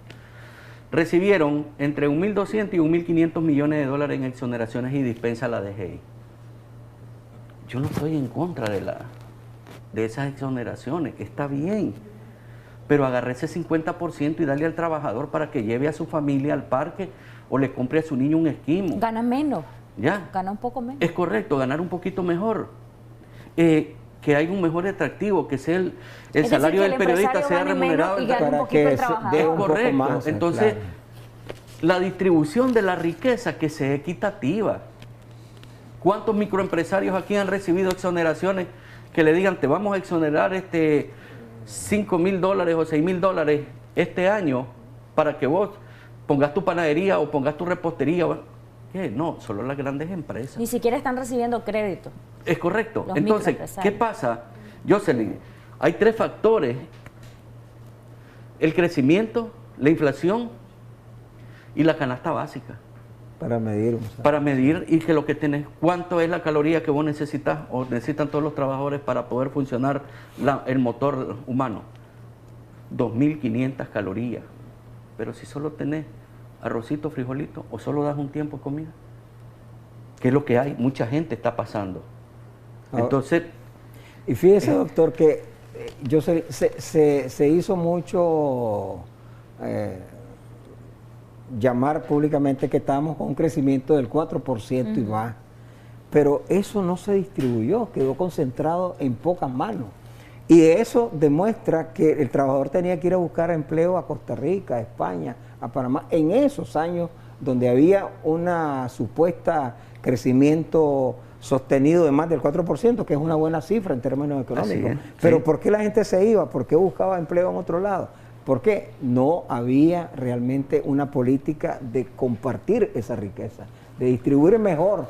Eso se llama equidad, ¿verdad? Por eso nosotros decimos desarrollo sostenible, incluyente, con equidad y respeto al medio ambiente. ¿Y quién debe ser el garante o quiénes son partícipes de ser garantes de esto? ¿Le corresponde solo al Estado? A la sociedad civil defender sus derechos. Yo creo que tenemos que construir un Estado facilitador con una sociedad activa, con auditoría social y además que también exista una justa responsabilidad social empresarial y una visión de que si el empresario está convencido que tiene mejores consumidores y que van a comprarle más, todo va a crecer. Pero si se concentra en un grupo nada más allegado a la colaboración que había empresa-Estado, entonces se ven todos estos casos. ¿Qué es lo que nosotros recomendamos? Reconstruir todas esas relaciones en base a un Estado con justicia, con libertad, con equidad y respetando el medio ambiente también, porque no se puede hacer negocio solamente desbaratando los bosques, desbaratando a todos los recursos naturales o contaminando. Hay dos aspectos que quiero citar acá y el doctor José Antonio López mencionaba las variables o los elementos necesarios para poder determinar el salario mínimo en Nicaragua, pero aquí se toman en cuenta con realidad objetiva o realmente es como que una cuestión fantasiosa el salario mínimo en Nicaragua. Y lo otro, para que Eduardo, usted quizá también nos puede dar sus apreciaciones al respecto. Aquí se ha hablado de precandidaturas no oficiales, de nombres, se manejan distintos nombres, pero la demanda de la ciudadanía es que esta gente pueda presentar un plan de nación y unificado, sobre todo, porque hemos escuchado que 10 puntos, que 15 puntos, y de puntos y puntos no se construye una nación, se construye con realidades. Entonces quizás me responden ambas interrogantes. Bueno, te comenzaré citando en lo del salario mínimo. Efectivamente existe que es tripartito: empresa privada, gobierno y sindicato. Después de la crisis de abril 2018, el COSEP rompió las relaciones corporativistas que tenía con el gobierno. Hoy no están, y ellos son claros al citarlo, de que si quieren hablar, hablen de la reforma tributaria, porque aquí está el maestro. Estas reformas tributarias grabaron de esa canasta básica, de los 53 productos, grabaron 23 productos. Que vos y yo, todos tenemos que ahora sacarnos más reales para poderlo comprar cuando estaban exentos de que no pagaban. Esa es una obra de tu buen gobierno, Jocelyn, y de el buen gobierno para los que nos miran. Entonces, ¿qué pasa con esto si nosotros vemos que comenzaron a hablar de un 10% los sindicatos? Los grandes gurús defensores de los derechos de los trabajadores se bajaron ahora a un 12,60 y pico %. No se hace realmente un estudio como la ley lo dice, que tiene que estar el Instituto de Seguridad Social, tiene que estar el Ministerio de Salud, la gente del Banco Central, porque querrás o no, ellos te van a decir 2 más 2 es 4 y 2 por 2 es 4, estas son las cifras de crecimiento económico. No, los sindicatos van a llegar, tal vez ahorita me trajo a colección el video de Antonio Lacayo cuando hubo un contexto que el ingeniero, en paz descanse, el ingeniero Lacayo, ni sabían lo que iban a firmar, solo le dijo Daniel, a ver, Gustavo Porra, Roberto González, firmen lo que dice el ingeniero Lacayo. Ahí está ese video que es un clásico, para mí es un clásico, que demuestra cómo los dirigentes sindicales son comparsas, que bailan al son de que le están diciendo. Entonces, aquí el nuevo aumento salarial que viene, ya lo va a determinar el gobierno, esto es lo que va a hacer, la ministra va a decir, este es, y los sindicatos, sí señor, y ya está. Esa es la realidad, pero no hay una discusión donde esté el Instituto de Seguridad Social, donde esté el Ministerio de Salud y esté el Banco Central y digan, señores, esta es la realidad. Ante este nivel de indefensión, ¿qué papel deberían de desempeñar esos nuevos rostros de la política, esos nuevos rostros de oposición que prometen mucho, pero de realidades pues todavía... En primer lugar, los funcionarios públicos parece que padecen de ética y de dignidad profesional y no dicen la verdad a los tomadores de decisiones. Entonces, de pronto encontramos que te dicen que la economía va creciendo, que está normalizándose, o encontramos que el INSS va a salir bien cuando sabemos que estamos con problemas serios de gran desafiliación, o encontramos por otro lado mensajes de que este año va a ser un año bonancible porque se recibieron 700 millones de dólares por causa humanitaria realmente. Entonces aquí tenemos que hablar con la verdad. ¿Qué es lo que la gente siente? Necesidad de trabajo, de un salario que le responda a cubrir la canasta básica, que la energía eléctrica realmente no digan, subimos 27 para después bajarle 10, al final quedaron en 12%. O sea, son realidades. El costo de producción de una empresa, cuando le suben la gasolina, que es el transporte de sus productos, o cuando le suben el costo de la energía para producir y transformar la materia prima en producto final, el que va a pagar es el consumidor. O sea, ahí ellos van a trasladar el costo al precio final. ¿Y quiénes son los que pagan los patos en todo esto? El más pobre, porque no tiene empleo y si logra vender algo en el sector informal, no le da para cubrir los gastos básicos. Entonces, tiene que haber políticas tributarias, fiscales, que le permitan a la empresa tener oxígeno para también eso trasladarlo a su planilla de trabajadores. Entonces, estamos metidos en un huacal donde nos estamos asfixiando por falta de coherencia, por falta de honestidad, porque, como dice el doctor, cuando se negocia esto, no están los actores verdaderos, están los actores secundarios, y está realmente todo creándose como que está normal esa negociación. Va a volver a salir la necesidad que el Ministerio del Trabajo imponga, ¿qué es lo que se va a hacer? No va a haber mayor negociación. Entonces, ¿qué es lo que tenemos? Y veamos también el tema de los pensionados. Los jubilados no les han reconocido el deslizamiento de la moneda en los últimos 2 años y su costo, y más bien se han convertido en que ellos tienen que ayudarle a los miembros de la familia desempleados y su calidad de servicio médico es pésimo. Entonces, ¿qué es lo que tenemos? Mucha inconformidad. ¿Qué les queda a los líderes que están ahorita como precandidatos? Hacer un trabajo de unión donde nosotros mismos les hemos dicho, más de 100 profesionales nos hemos reunido para decir esto hay que hacer en el Seguro Social como insumo, esto es lo que hay que hacer en política social, esto es lo que hay que hacer en las reformas en la Corte Suprema, en la Fiscalía, esto hay que hacer en la policía, esto hay que hacer en la economía. Ahí está un documento de más de 100 y pico de páginas, de 10 meses de trabajo, que vuelvo y reitero, voluntarios, no nos han pagado, doctor, un solo centavo, porque Nicaragua lo necesita. Y no es un sacrificio, es un deber profesional dar lo mejor de los conocimientos para el futuro, presente y futuro del país. ¿Cuánto oxígeno le queda a Nicaragua? Esa clase trabajadora que se está literalmente asfixiando. Es realmente un problema bien serio esto. Y lo decía, muchos están esperando las elecciones de noviembre. ¿Se puede tener una esperanza positiva de cara al proceso electoral? Bueno, mira, en ese aspecto, siempre cuando se avecina un proceso electoral, todo se detiene, hay un detente. El empresario quiere saber a qué se va a enfrentar, quién va a ser el gobierno y qué es lo que le están ofreciendo y que si puede, si le es que le dice, bueno, mira, en la situación tributaria los impuestos son 2 Córdobas, que no que mañana le va a poner que ahora los impuestos son 4 Córdobas o son 6 Córdobas, no, quiere saber si verdaderamente ese candidato o ese nuevo gobierno que va a quedar va a hacer un Estado social de derecho correctamente, va a aplicar la ley correctamente, va a haber las políticas de inversión que se hagan a lo como ya están establecidos.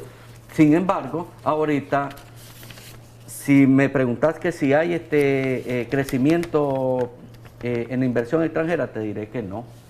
¿Por qué? Porque están a latente. Nadie quiere venir a invertir en un país donde tenés una ley de agente extranjero, tenés una ley de ciberdelito, tenés una ley soberana, que casualmente pues nosotros la hemos recurrido de inconstitucionalidad. Y, es decir, ¿cómo van a ver? Porque si no hay pluralismo político, no hay una apertura social, porque ese es el mayor punto.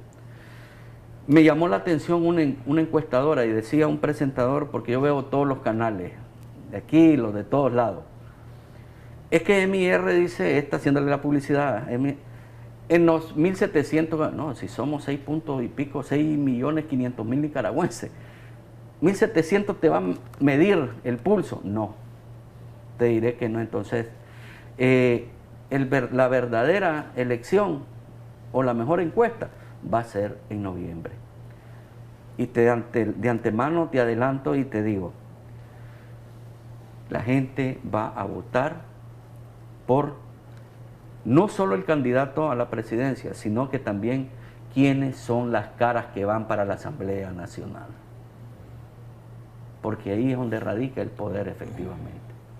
Entonces, ¿quieres ver vos un candidato que hable, por ejemplo, el maestro, un especialista en tributarios que sabe y que va a llegar a hablar a la Asamblea Nacional de economía y decirle esto es lo que vamos a hacer, esto es lo que vamos a hacer y esto es lo que? Sabe lo que está haciendo. No solo tocar el botón. Yo creo que ahí está la verdadera lucha de la reconstrucción del país. Tiene que haber, primero, una participación masiva de la población con un derecho constitucional que es elegir a quienes administran sus impuestos. Así es. No es quien les regala algo, quien sabe rendir cuenta, quien debe decir este es el proyecto de nación.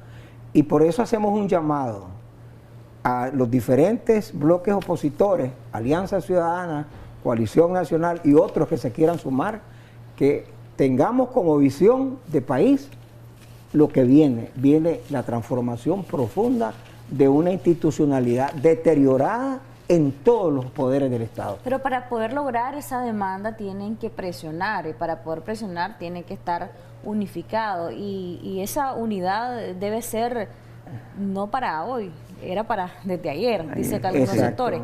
Y, por ejemplo, se ha criticado algunos de los nombres o de quienes han dicho públicamente, sí, yo quiero ser presidente, se les ha criticado por el hecho de que dicen no es el momento de candidatura, es el momento de unir, pero, por ejemplo, para los magistrados del Consejo Supremo Electoral, para los que se está pidiendo cambio, renovar todo ese Consejo Supremo Electoral, incluso muchos dicen se deberían de manejar nombres, se deberían de manejar propuestas, porque tienen esta gente sus cargos vencidos. Bueno, las reformas electorales contemplan ese cambio en el Consejo Supremo Electoral, contemplan también un padrón y una revisión electoral, contempla también la libertad de movilización.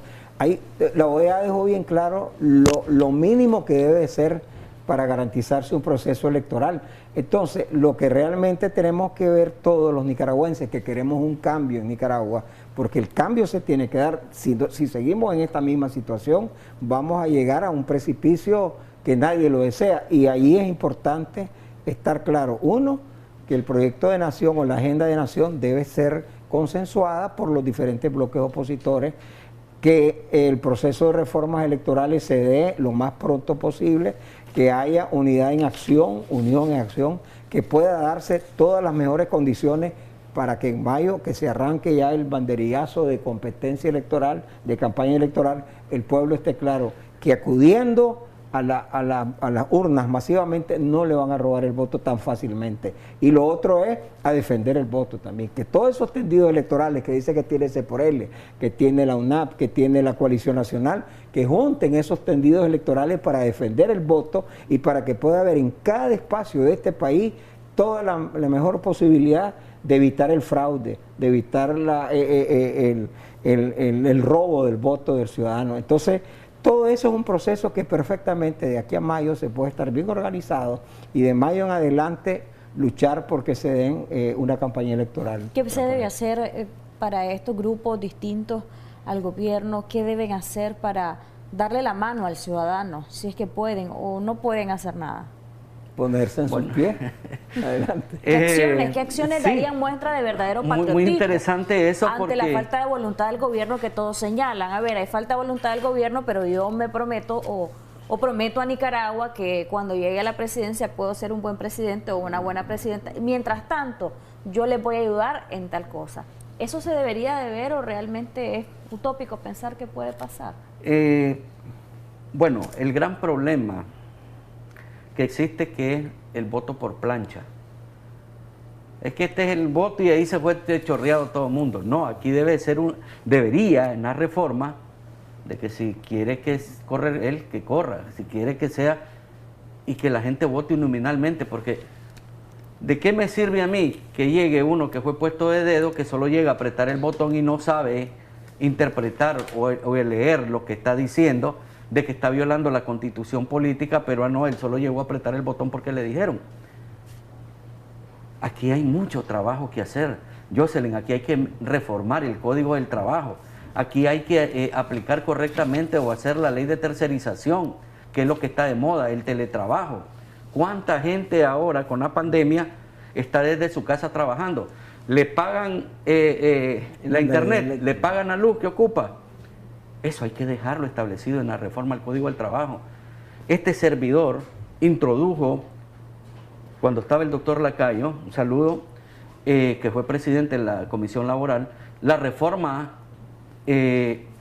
al Código del Trabajo en el artículo 45, no más despido, porque el 45 contradice la Constitución política, porque el artículo 57 de la Constitución dice: los nicaragüenses tienen derecho al trabajo, y el artículo 45 dice: prescindimos de tu servicio, y el artículo 82 de la Constitución, numeral 6, dice: a tener estabilidad en el trabajo de conformidad a la ley. Entonces, no puede venir un Código del Trabajo a tener mayor peso que la Constitución política. Entonces, ejemplo, meternos en los números que con el maestro, ¿qué es más alto? 2, 16, 18, 20. Entonces tienen mayor peso los números mayores. Entonces, así pasa en las leyes. La Constitución política está por encima. Entonces, hay que reformar ese. Inclusive, hay un recurso de amparo desde 1990 contra ese artículo 45.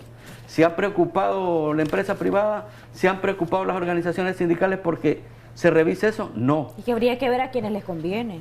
Es correcto. Entonces, eso estamos hablando, que aquí lo que queremos, para que vayan a la Asamblea Nacional, queremos gente que nos hable con honestidad, profesionales que vengan y golpeen la mesa al llegar. Señores, esto es lo que queremos y esto es lo que el pueblo nos está poniendo. Eso es lo que queremos.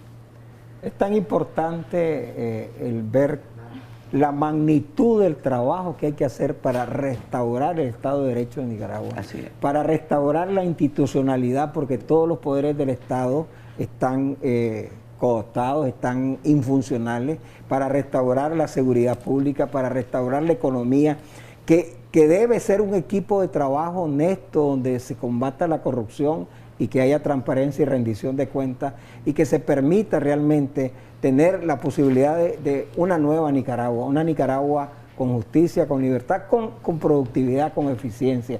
Entonces ese es el llamado que hacemos, y estoy seguro que mi amigo y colega el doctor, estamos diciendo, es tan grande la magnitud de cosas que se necesitan. Mucha gente que ama a Nicaragua, que quiere a Nicaragua, que está por Nicaragua, y que sus intereses no están primero que los intereses de la nación. Ese es el llamado. Gracias, doctor. Sus conclusiones, doctor José Antonio López, ante esta situación, sobre quiénes deberían de poner su barba en remojo y qué podemos esperar partiendo del realismo que debe imperar en las mentes de los nicaragüenses de ahora en adelante y siempre. Sigo insistiendo.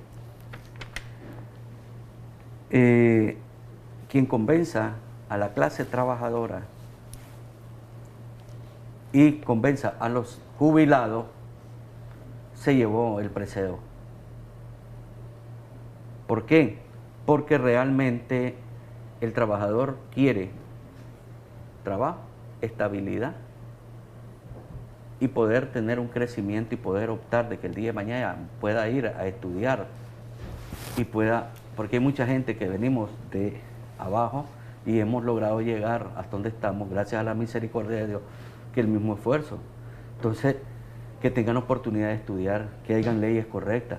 que el día de mañana que se jubilen van a tener una jubilación digna, que el día que entremos a la etapa con dolor de la magia de los 15 años, tengas que el INS te dé para que todo tu medicamento lo tengas y no tengas que sacarte de tu dinero, de tu pensión, para irlo a gastar en medicamentos. Entonces, ahí ese es mi llamado. Mi llamado es de que queremos gente que vaya a la Asamblea Nacional, profesionales que sepan y que sean honestos, sean sinceros y que no tengan pelos en la lengua y que digan la verdad. Pero yo creo que la gente ya está cansada, y vos lo decías al inicio, discurso, comunicado, discurso. La gente ya no quiere esto. La gente quiere, esto es lo que voy a hacer, esto es lo que digo y esto es lo que voy a hacer. Y decirle a la clase trabajadora, compren el Código del Trabajo. Compren el Código del Trabajo y aunque sea una horita, dedíquense a leer. Mi pueblo perecerá por falta de conocimiento. Doctor. Muchas gracias, Jocelyn, muchas gracias a Acción 10. Este es un momento vital para el país. Estamos en un año iniciando la nueva década 2021-2030. Si perdimos la década de los 80 y perdimos esta última que pasó, no permitamos que se pierda la década 2021-2030. Merecemos un país estable, con justicia, con crecimiento, que nuestros hermanos, mujeres y hombres no tengan que emigrar por búsqueda de un empleo, que no tengan que sufrir persecución, que no tengan que tener temor por expresar su manera de pensar. Tenemos que tener autonomía universitaria, tenemos que tener autonomía municipal, autonomía regional. Hay mucho que hacer porque todo lo bueno que se había avanzado se revirtió. Este es el momento de que Alianza Ciudadana, Coalición Nacional, se aboquen con la Comisión de Buena Voluntad y con todo aquel que quiera ver una Nicaragua futura con oportunidades para los jóvenes. Muchas gracias, José. Gracias a los dos por habernos acompañado y abordar este tema que sin duda tocó el sentir y el corazón de muchos nicaragüenses. Muchos se han sentido identificados con el tema y ojalá podamos ver un horizonte mejor para Nicaragua a corto o mediano plazo. A usted, gracias también por habernos acompañado en Debates y Soluciones. Compartimos ahora la interacción en redes sociales que usted genera. Muchas gracias por esa fiel sintonía. Saludos a todos los que nos sintonizan a través del Facebook Canal 10 Nicaragua. Ayer compartíamos este segmento de Debates y Soluciones con la exguerrillera Dora María Telles y hablábamos de los desafíos políticos de la oposición. 49.154 personas alcanzadas, 11.519 interacciones, 586 comentarios y 141 veces compartida esta entrevista. Gracias por haber sintonizado Debates y Soluciones. Pendientes de Acción 10 en la mañana, tenemos mucho más para usted después de este breve corte comercial.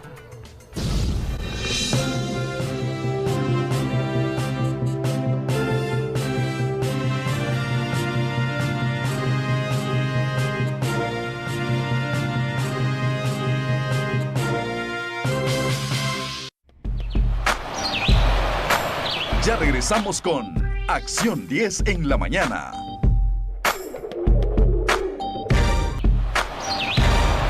Continuamos con Acción 10 en la mañana.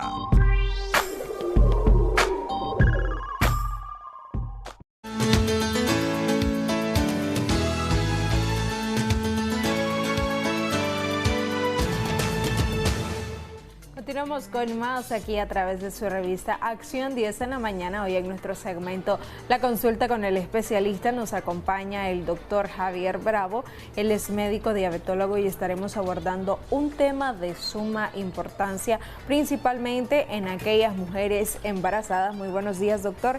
Bienvenido una vez más a Acción 10 en la mañana. Gracias, Daniela. Una vez más aquí en la revista. Es importante, ¿verdad?, hablar de este tema, puesto que a través del tiempo hemos venido hablando de lo que es la diabetes en sí, y dentro de la diabetes pues te ve clasificada lo que es la diabetes estacional. En su primer momento hablamos de la diabetes tipo 1, la diabetes tipo 2, en este caso la diabetes estacional. ¿Qué significa diabetes estacional? Es aquella que el paciente, en este caso las mujeres, se embarazan y se les aumenta el nivel de azúcar fuera del rango normal. Es importante determinar en qué momento nosotros vamos a diagnosticar a la paciente como diabética y en qué momento la vamos a diagnosticar como paciente pregestacional, es decir, diabética gestacional y diabética pregestacional. Ya hay, digamos, valores que nos acercan directamente al diagnóstico en esta paciente. Pero es importante señalar los factores de riesgo que te puede conllevar a que una persona al embarazarse pueda desarrollar diabetes. ¿Cuáles son esos factores de riesgo? Personas mayores de 30 años, personas con sobrepeso o obesidad.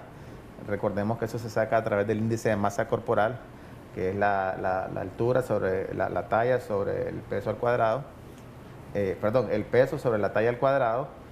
Y también las personas que tienen manchas en el cuellito que se conocen como acantosis nigricans, esas personas pueden desarrollar diabetes durante el embarazo. Importante mencionar las personas que tienen antecedentes familiares de diabetes, como el papá, la mamá, los hermanos, que son muy importantes para la aparición de la enfermedad. Importante mencionar a las pacientes que tienen síndrome de ovario poliquístico, las pacientes que utilizan mucho consumo de corticoides, aquellos pacientes que son asmáticos que ingieren enormemente estas cantidades de medicamentos, te puede conllevar a desarrollar diabetes gestacional. ¿Podemos prevenir la diabetes en el embarazo? ¿Cómo la podemos prevenir? Podemos prevenir. Casi la mayoría de pacientes que se embarazan no están atentos a embarazarse, sino que algunas veces les falla el método, otras veces planean. Casi nunca se planea salir embarazada. Exacto. En la mayoría de los casos siempre hay algún motivo por el paciente sale embarazado. Sí.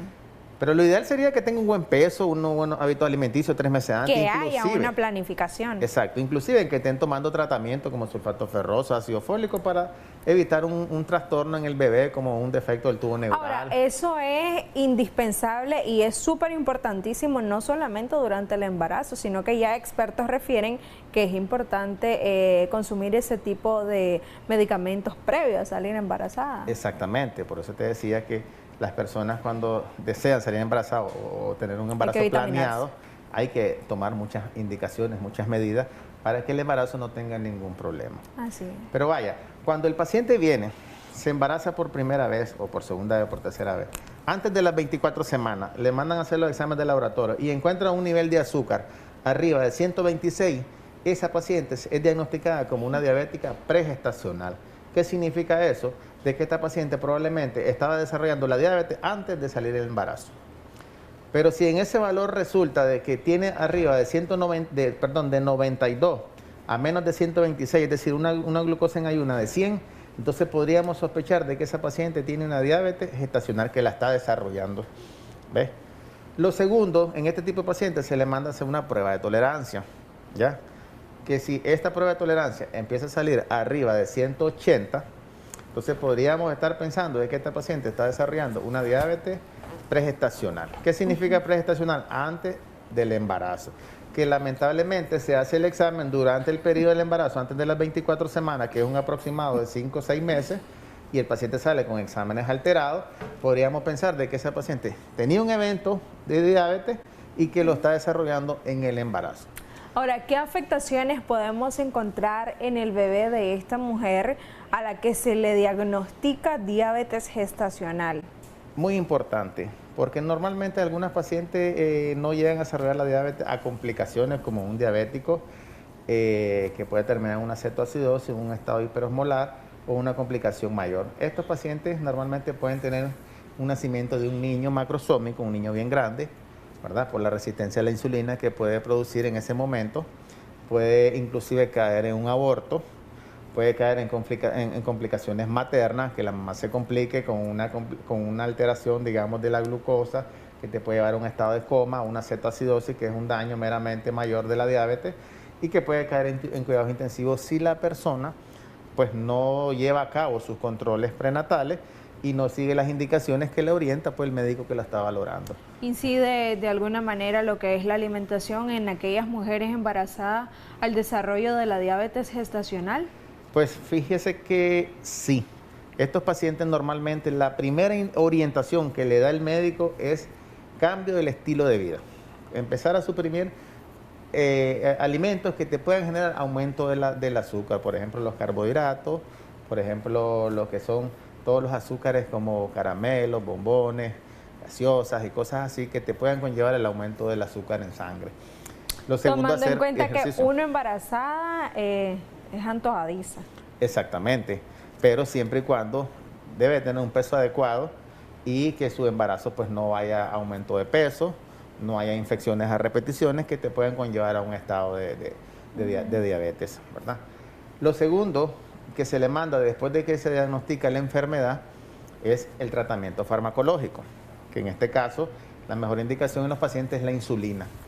¿Ya? La insulina es uno de los fármacos que se utilizan en ellos previos controles de glucosa, ¿verdad? Iniciamos con dosis baja en estos pacientes y recordemos que hay varios tipos de insulina. La insulina de acción lenta y hay una insulina de acción rápida. La insulina de acción rápida la utilizamos cuando el paciente tiene malos hábitos alimenticios, porque cuando nosotros le decimos al paciente, usted debe ingerir tales alimentos y realmente no los tiene en la casa y solo tiene lo común, que es el arroz, los frijoles, el queso, la tortilla, el plátano, todos estos carbohidratos elevan rápidamente la glucosa. Entonces, a este paciente probablemente le tenemos que orientar dos tipos de insulina. La insulina de acción rápida, que va a ser para el alimento en el momento y evitar que se le suba la glucosa después de las comidas, y la insulina de acción lenta, que va a servir para manejar la glucosa tanto de la noche como de la mañana. Entonces, cuando nosotros sometemos a terapia de tratamiento al paciente, hay que estar chequeando los niveles de glucosa. Ahora, doctora, aquellas mujeres que son diagnosticadas como diabetes gestacional posterior a lo que es su embarazo, una vez ya dado el parto en esta mujer, ¿puede continuar padeciendo diabetes? Exacto, entonces de ahí, ¿O no? Claro, perfectamente sí. Porque ese es el miedo de muchas embarazadas. Yo en lo personal vivía con miedo a ser diagnosticada con diabetes gestacional. Exacto. Fíjate que en el diagnóstico, cuando uno lo dice al inicio, que es una diabetes pregestacional, estamos hablando que es un periodo transitorio, que te dio la diabetes antes de que salieras embarazada, pero durante el embarazo la desarrollaste. Exactamente, la desarrollaste más.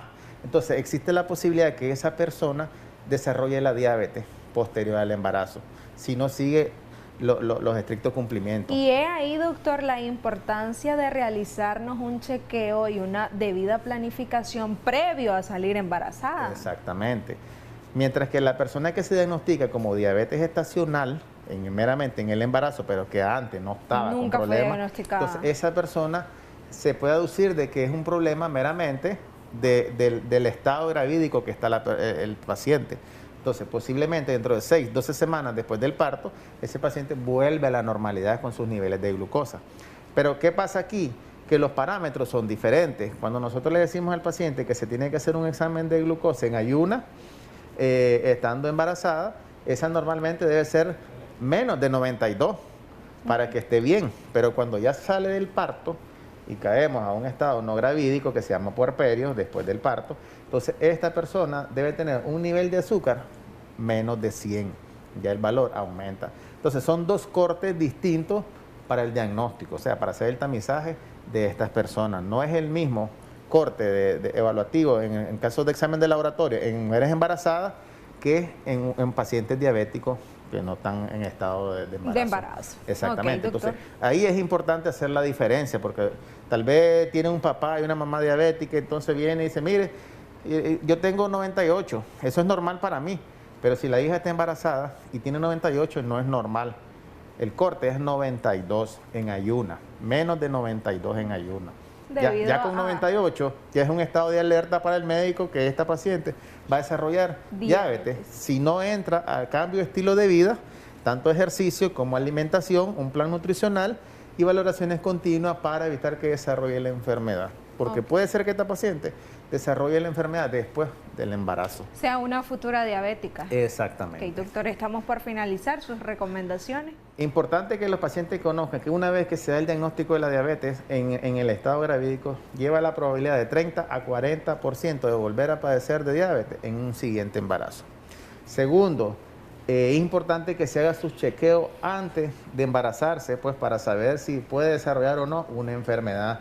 Y tercero, cambiar sus hábitos alimenticios, tratar de bajar un poquito de peso para prepararse ante un evento como es el embarazo.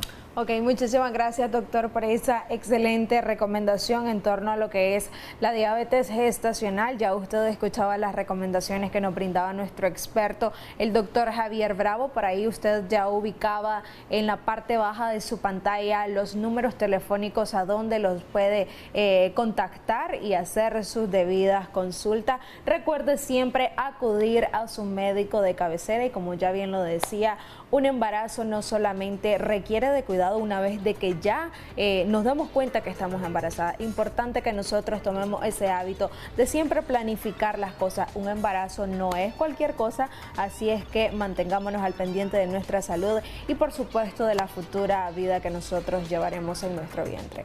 Con todo esto continuamos con más acá a través de su revista Acción 10 en la mañana.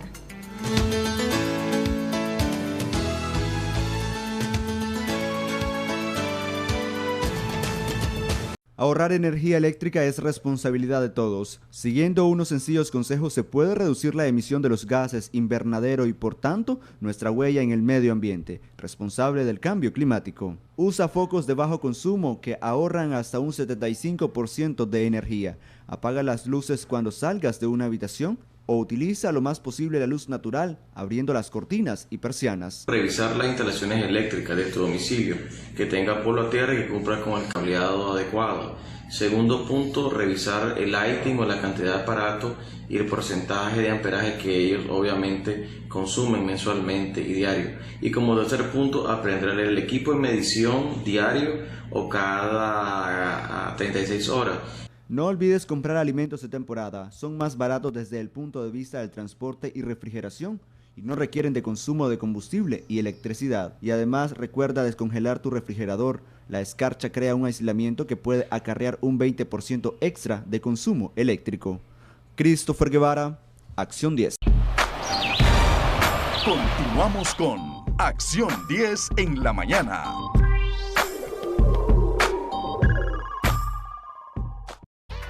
Es momento de hablar de nuestra economía. En Debates y Soluciones hablábamos del salario mínimo y que uno de los indicadores para poder definirlos es justamente el costo de la canasta básica en nuestro país. Muy pocos nicaragüenses podemos cubrir todo ese costo.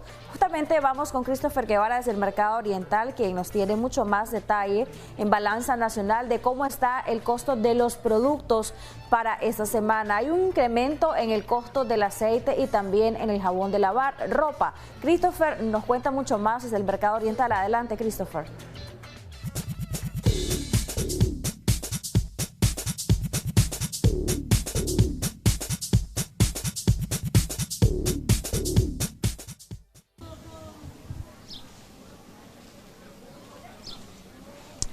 Así es, muchachos, buenos días allá en estudio, buenos días a las personas que nos sintonizan a esta hora de la mañana. Yo me encuentro desde el Mercado Oriental, acá en Managua, para conocer el precio de los diferentes productos componentes de la canasta básica. Esta vez me encuentro en este puesto de perecederos para conocer precisamente el precio de los mismos. Buenos días, mi estimada. Coméntanos acerca del precio de los tomates, chiltoma, cebolla, ¿qué precio lo encontramos? Comencemos con el tomate. El tomate lo tenemos a Córdoba, al precio de acuerdo a la canasta básica, y la chiltoma a 1.50 por unidad, 25 la docena, y lo que es el tomate lo tenemos a 12 la docena, que es en el caso de un Córdoba. Lo que es la cebolla la tenemos a 25 la libra, el precio de la grandota, y la más pequeña la tenemos a 27. ¿Los precios se han mantenido? Sí, se han mantenido esta semana los precios. Tenemos la papa también. Sí, la papa la tenemos a 18 por libra y a 22, la más grandecita. Don Elvis, coméntenos acerca del precio del aceite. Se conoce que ha tenido un incremento Sí, el aceite por lo menos en el último mes ha tenido un incremento casi de 300 córdobas por balde. Ahorita se cotiza en 950, estamos dando a 52 el litro de aceite. ¿En cuánto se mantenía antes? 35, 32. ¿Qué le han dicho acerca de ese incremento? Pues nada, que simplemente que como el de exportación se trae, que no están, pues no hay capacidad para abastecer todo el mercado y los otros mercados también. entonces por eso está carísimo ahorita. Exorbitante ese incremento. Ahora bien, el precio de los frijoles, ¿a cómo le Bueno, el encontramos? frijol ahorita 18, el rojo, el chile está 20, el arroz se ha mantenido ahí de 12, 13, 14, 15. Hasta el momento también se ha dicho que el jabón ha tenido un incremento. Sí, ok, este jabón se cotizaba en 75, ahora cuesta 80.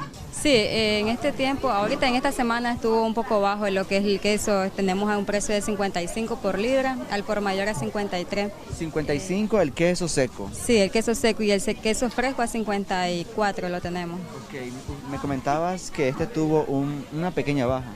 Sí, tuvo una pequeña baja en esta semana y la semana pasada estuvo a 57 por libra y a 58. Actualmente a 150 Córdoba el huevo grande. 150 Córdobas, ¿ha incrementado un poco el precio? De 10 a 12 Córdoba más. Sí, bueno, ahorita lo que tenemos un poquito de alza en el que es el pollo, ahorita en el corte, la pierna entera, tenemos a 35. Me decís de una alza, ¿de cuánto es esa alza comparada con la semana? Más que todo pues tuvo a 33 y subió 2 Córdoba, que la gente lo está sintiendo muy elevado pues el precio y la gente se asusta. Y lo que tenemos la pierna entera 35, así la pechuga con alas le puede costar a un 43 Córdoba que estaba valiendo 41, un 40. Y ahorita el medio pollo que le está costando ahorita un 39 Córdoba, donde estaba ahorita por 33 a 35 Córdoba era el mejor precio que teníamos, pero ahorita pues se ha ido muy elevado bastante. Previamente hemos conocido el precio de los diferentes productos de la canasta básica. Sin embargo, otro que compone la misma es la carne. Para eso me encuentro aquí con doña María Guido, quien nos va a dar el precio de los mismos. Buenos días, mi estimada. Buenos días, hijo. Coméntenos acerca del precio de los recortes de carne, mi estimada. Sí, está a 75 el contralomo, la posta 75, el lomo a 80. Aquí vendemos siempre favorable el oriental. El oriental es más barato, el oriental. Claro, la población decide venir aquí porque a veces barato. sabemos los precios se han incrementado. Sí, buena pesa aquí en el oriental. Ok, ¿se han mantenido los precios en las carnes comparados con la semana anterior? Sí, se ha mantenido igual. Ok, muy bien. También aparte de eso, han dicho que el ganado se está vendiendo un poco más caro. ¿Qué se sabe? No, todo está igual. ¿Está igual? Sí. Ok. Ahí teníamos la apreciación de esta comerciante de este populoso mercado de Managua, donde ella refería pues que los precios de estas carnes se han mantenido. Sin embargo, pues la población a veces obvia este producto en sus mesas por el alto costo que representa, esperando pues que la población decida venir a los centros como el mercado oriental, los diferentes mercados donde los productos se encuentran a bajos costos en comparación con los supermercados donde incluyen un alto costo. Es la información que tengo hasta el momento. Quiero regresar la señal allá en estudio con ustedes.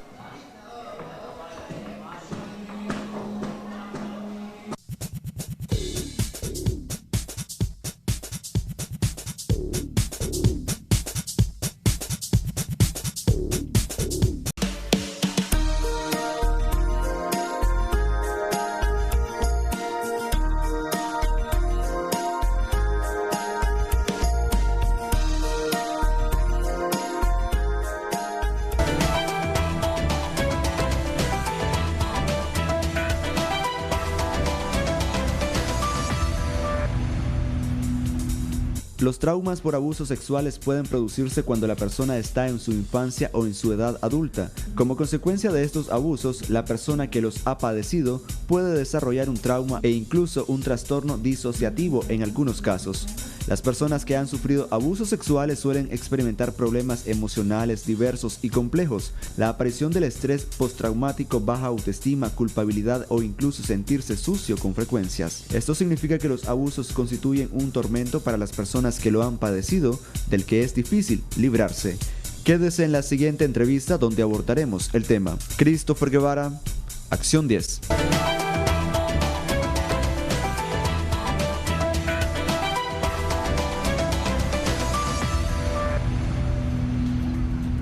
Muchísimas gracias, Christopher Guevara, por la introducción a nuestro tema del día de hoy. Vamos a hablar acerca de los traumas en la relación sexual. Para ello se encuentra con nosotros la doctora Yelva Jarquín. Ella es especialista en salud sexual reproductiva. Bienvenida, doctora. Gracias por estar aquí con nosotros en Acción 10 en la mañana. Gracias a ustedes, Michelle. Encantada de estar nuevamente con nuestro público televidente. Doctora, hablemos acerca de qué es un trauma en la relación sexual y cómo se puede generar o si es un trauma de acontecimientos anteriores. Bien, los traumas, cuando hablamos de trauma, estamos hablando de situaciones que de alguna manera te dejan una secuela en la vida, ¿verdad? Puede ser una secuela física propiamente o puede ser una secuela emocional. Entonces, los traumas físicos de la infancia hay diversos, es decir, desde que estás en el seno de la familia, pueden ser golpes o a veces tocamientos, por ejemplo, de algún familiar, de algún amigo, de padrastros, por ejemplo, de los mismos padres, hermanos, es decir, de alguien que se convierte en el transgresor, ¿verdad?, en la infancia. Y a veces con solo el tocamiento, con solo un beso a lo mejor en alguna parte íntima o en la boca, puede dejar a la niña con ese dolor porque puede inclusive afectar su vida posterior. La gente generalmente se siente al crecer, ¿no?, que algo pasó, algo no estaba normal, a lo mejor nunca lo comentaron y eso todavía pues va a afectar con mayor intensidad la vida, no solamente sexual, sino la forma de relación de la niña en su entorno. Esto va a ocasionar evidentemente futuras complicaciones al momento de intentar entablar una relación de pareja. Por supuesto, puede ser que al inicio de la relación pues no haya, digamos, signos que manifiesten el trauma, ¿verdad?, que de rechazo, por ejemplo, hacia la pareja, o situaciones en que la pareja pues definitivamente no pueden disfrutar de una relación sexual porque vienen esos recuerdos del trauma que padeció en la infancia. Entonces es importante que si la niña padece o si la mujer padeció en algún momento este tipo de problema, a veces lo que hacen es contárselo a su pareja, pues para sacar ese dolor de encima y buscando quizás un poco de comprensión de la pareja, porque en algunos momentos no tiene la capacidad de disfrutar de la relación sexual. Para concluir, doctora, ¿se puede superar este trauma y qué es lo que debe de hacer la persona afectada? Siempre que ocurre este tipo de situación y se logra obtener la información de parte de la persona agredida, es decir, si alguien fue agredido, lo importante es que busque una atención médica, psicológica, a partir de la cual puede pasar por un proceso que pueda sanar emocionalmente y pueda disfrutar de una relación pues placentera y con una calidad de vida pues posterior. ¿Es necesaria terapia constante? Generalmente ese proceso incluye una terapia psicológica, a veces con inclusión de la pareja, ¿verdad?, para poder llegar hasta el fondo de la situación. Ahora hay otros también tipos de traumas que pueden ocurrir dentro de la misma pareja, pues no solamente los de la infancia, es decir, abusos dentro de la pareja que ocurren y que a veces las mujeres también lo van dejando pasar pensando que en algún momento esa situación puede pasar y con que la persona va a cambiar, y a veces los transgresores, los agresores no cambian nunca, y por eso es que vemos pues relaciones de mujeres ahí muertas, violentadas por este tipo de situaciones que no logran superar porque no buscan ayuda en el momento necesario. Hay que consultar, no se puede dejar violentar. Y si tenemos el trauma desde la infancia, hay que buscar ayuda psicológica, y si el trauma está ocurriendo dentro de la relación actual de la pareja, pues también hay que buscar ayuda. Muchísimas gracias, doctora, por esas recomendaciones. Ahí veíamos también en pantalla los números telefónicos del Consultorio Vida y Salud, donde la doctora pues está brindando atención para todas aquellas personas que así requieran de algún tipo de orientación y de ayuda por parte de la doctora. Ahora le doy traslado a Tatiana Artiles, que tiene mucha más información para todos nosotros. Adelante, Tati.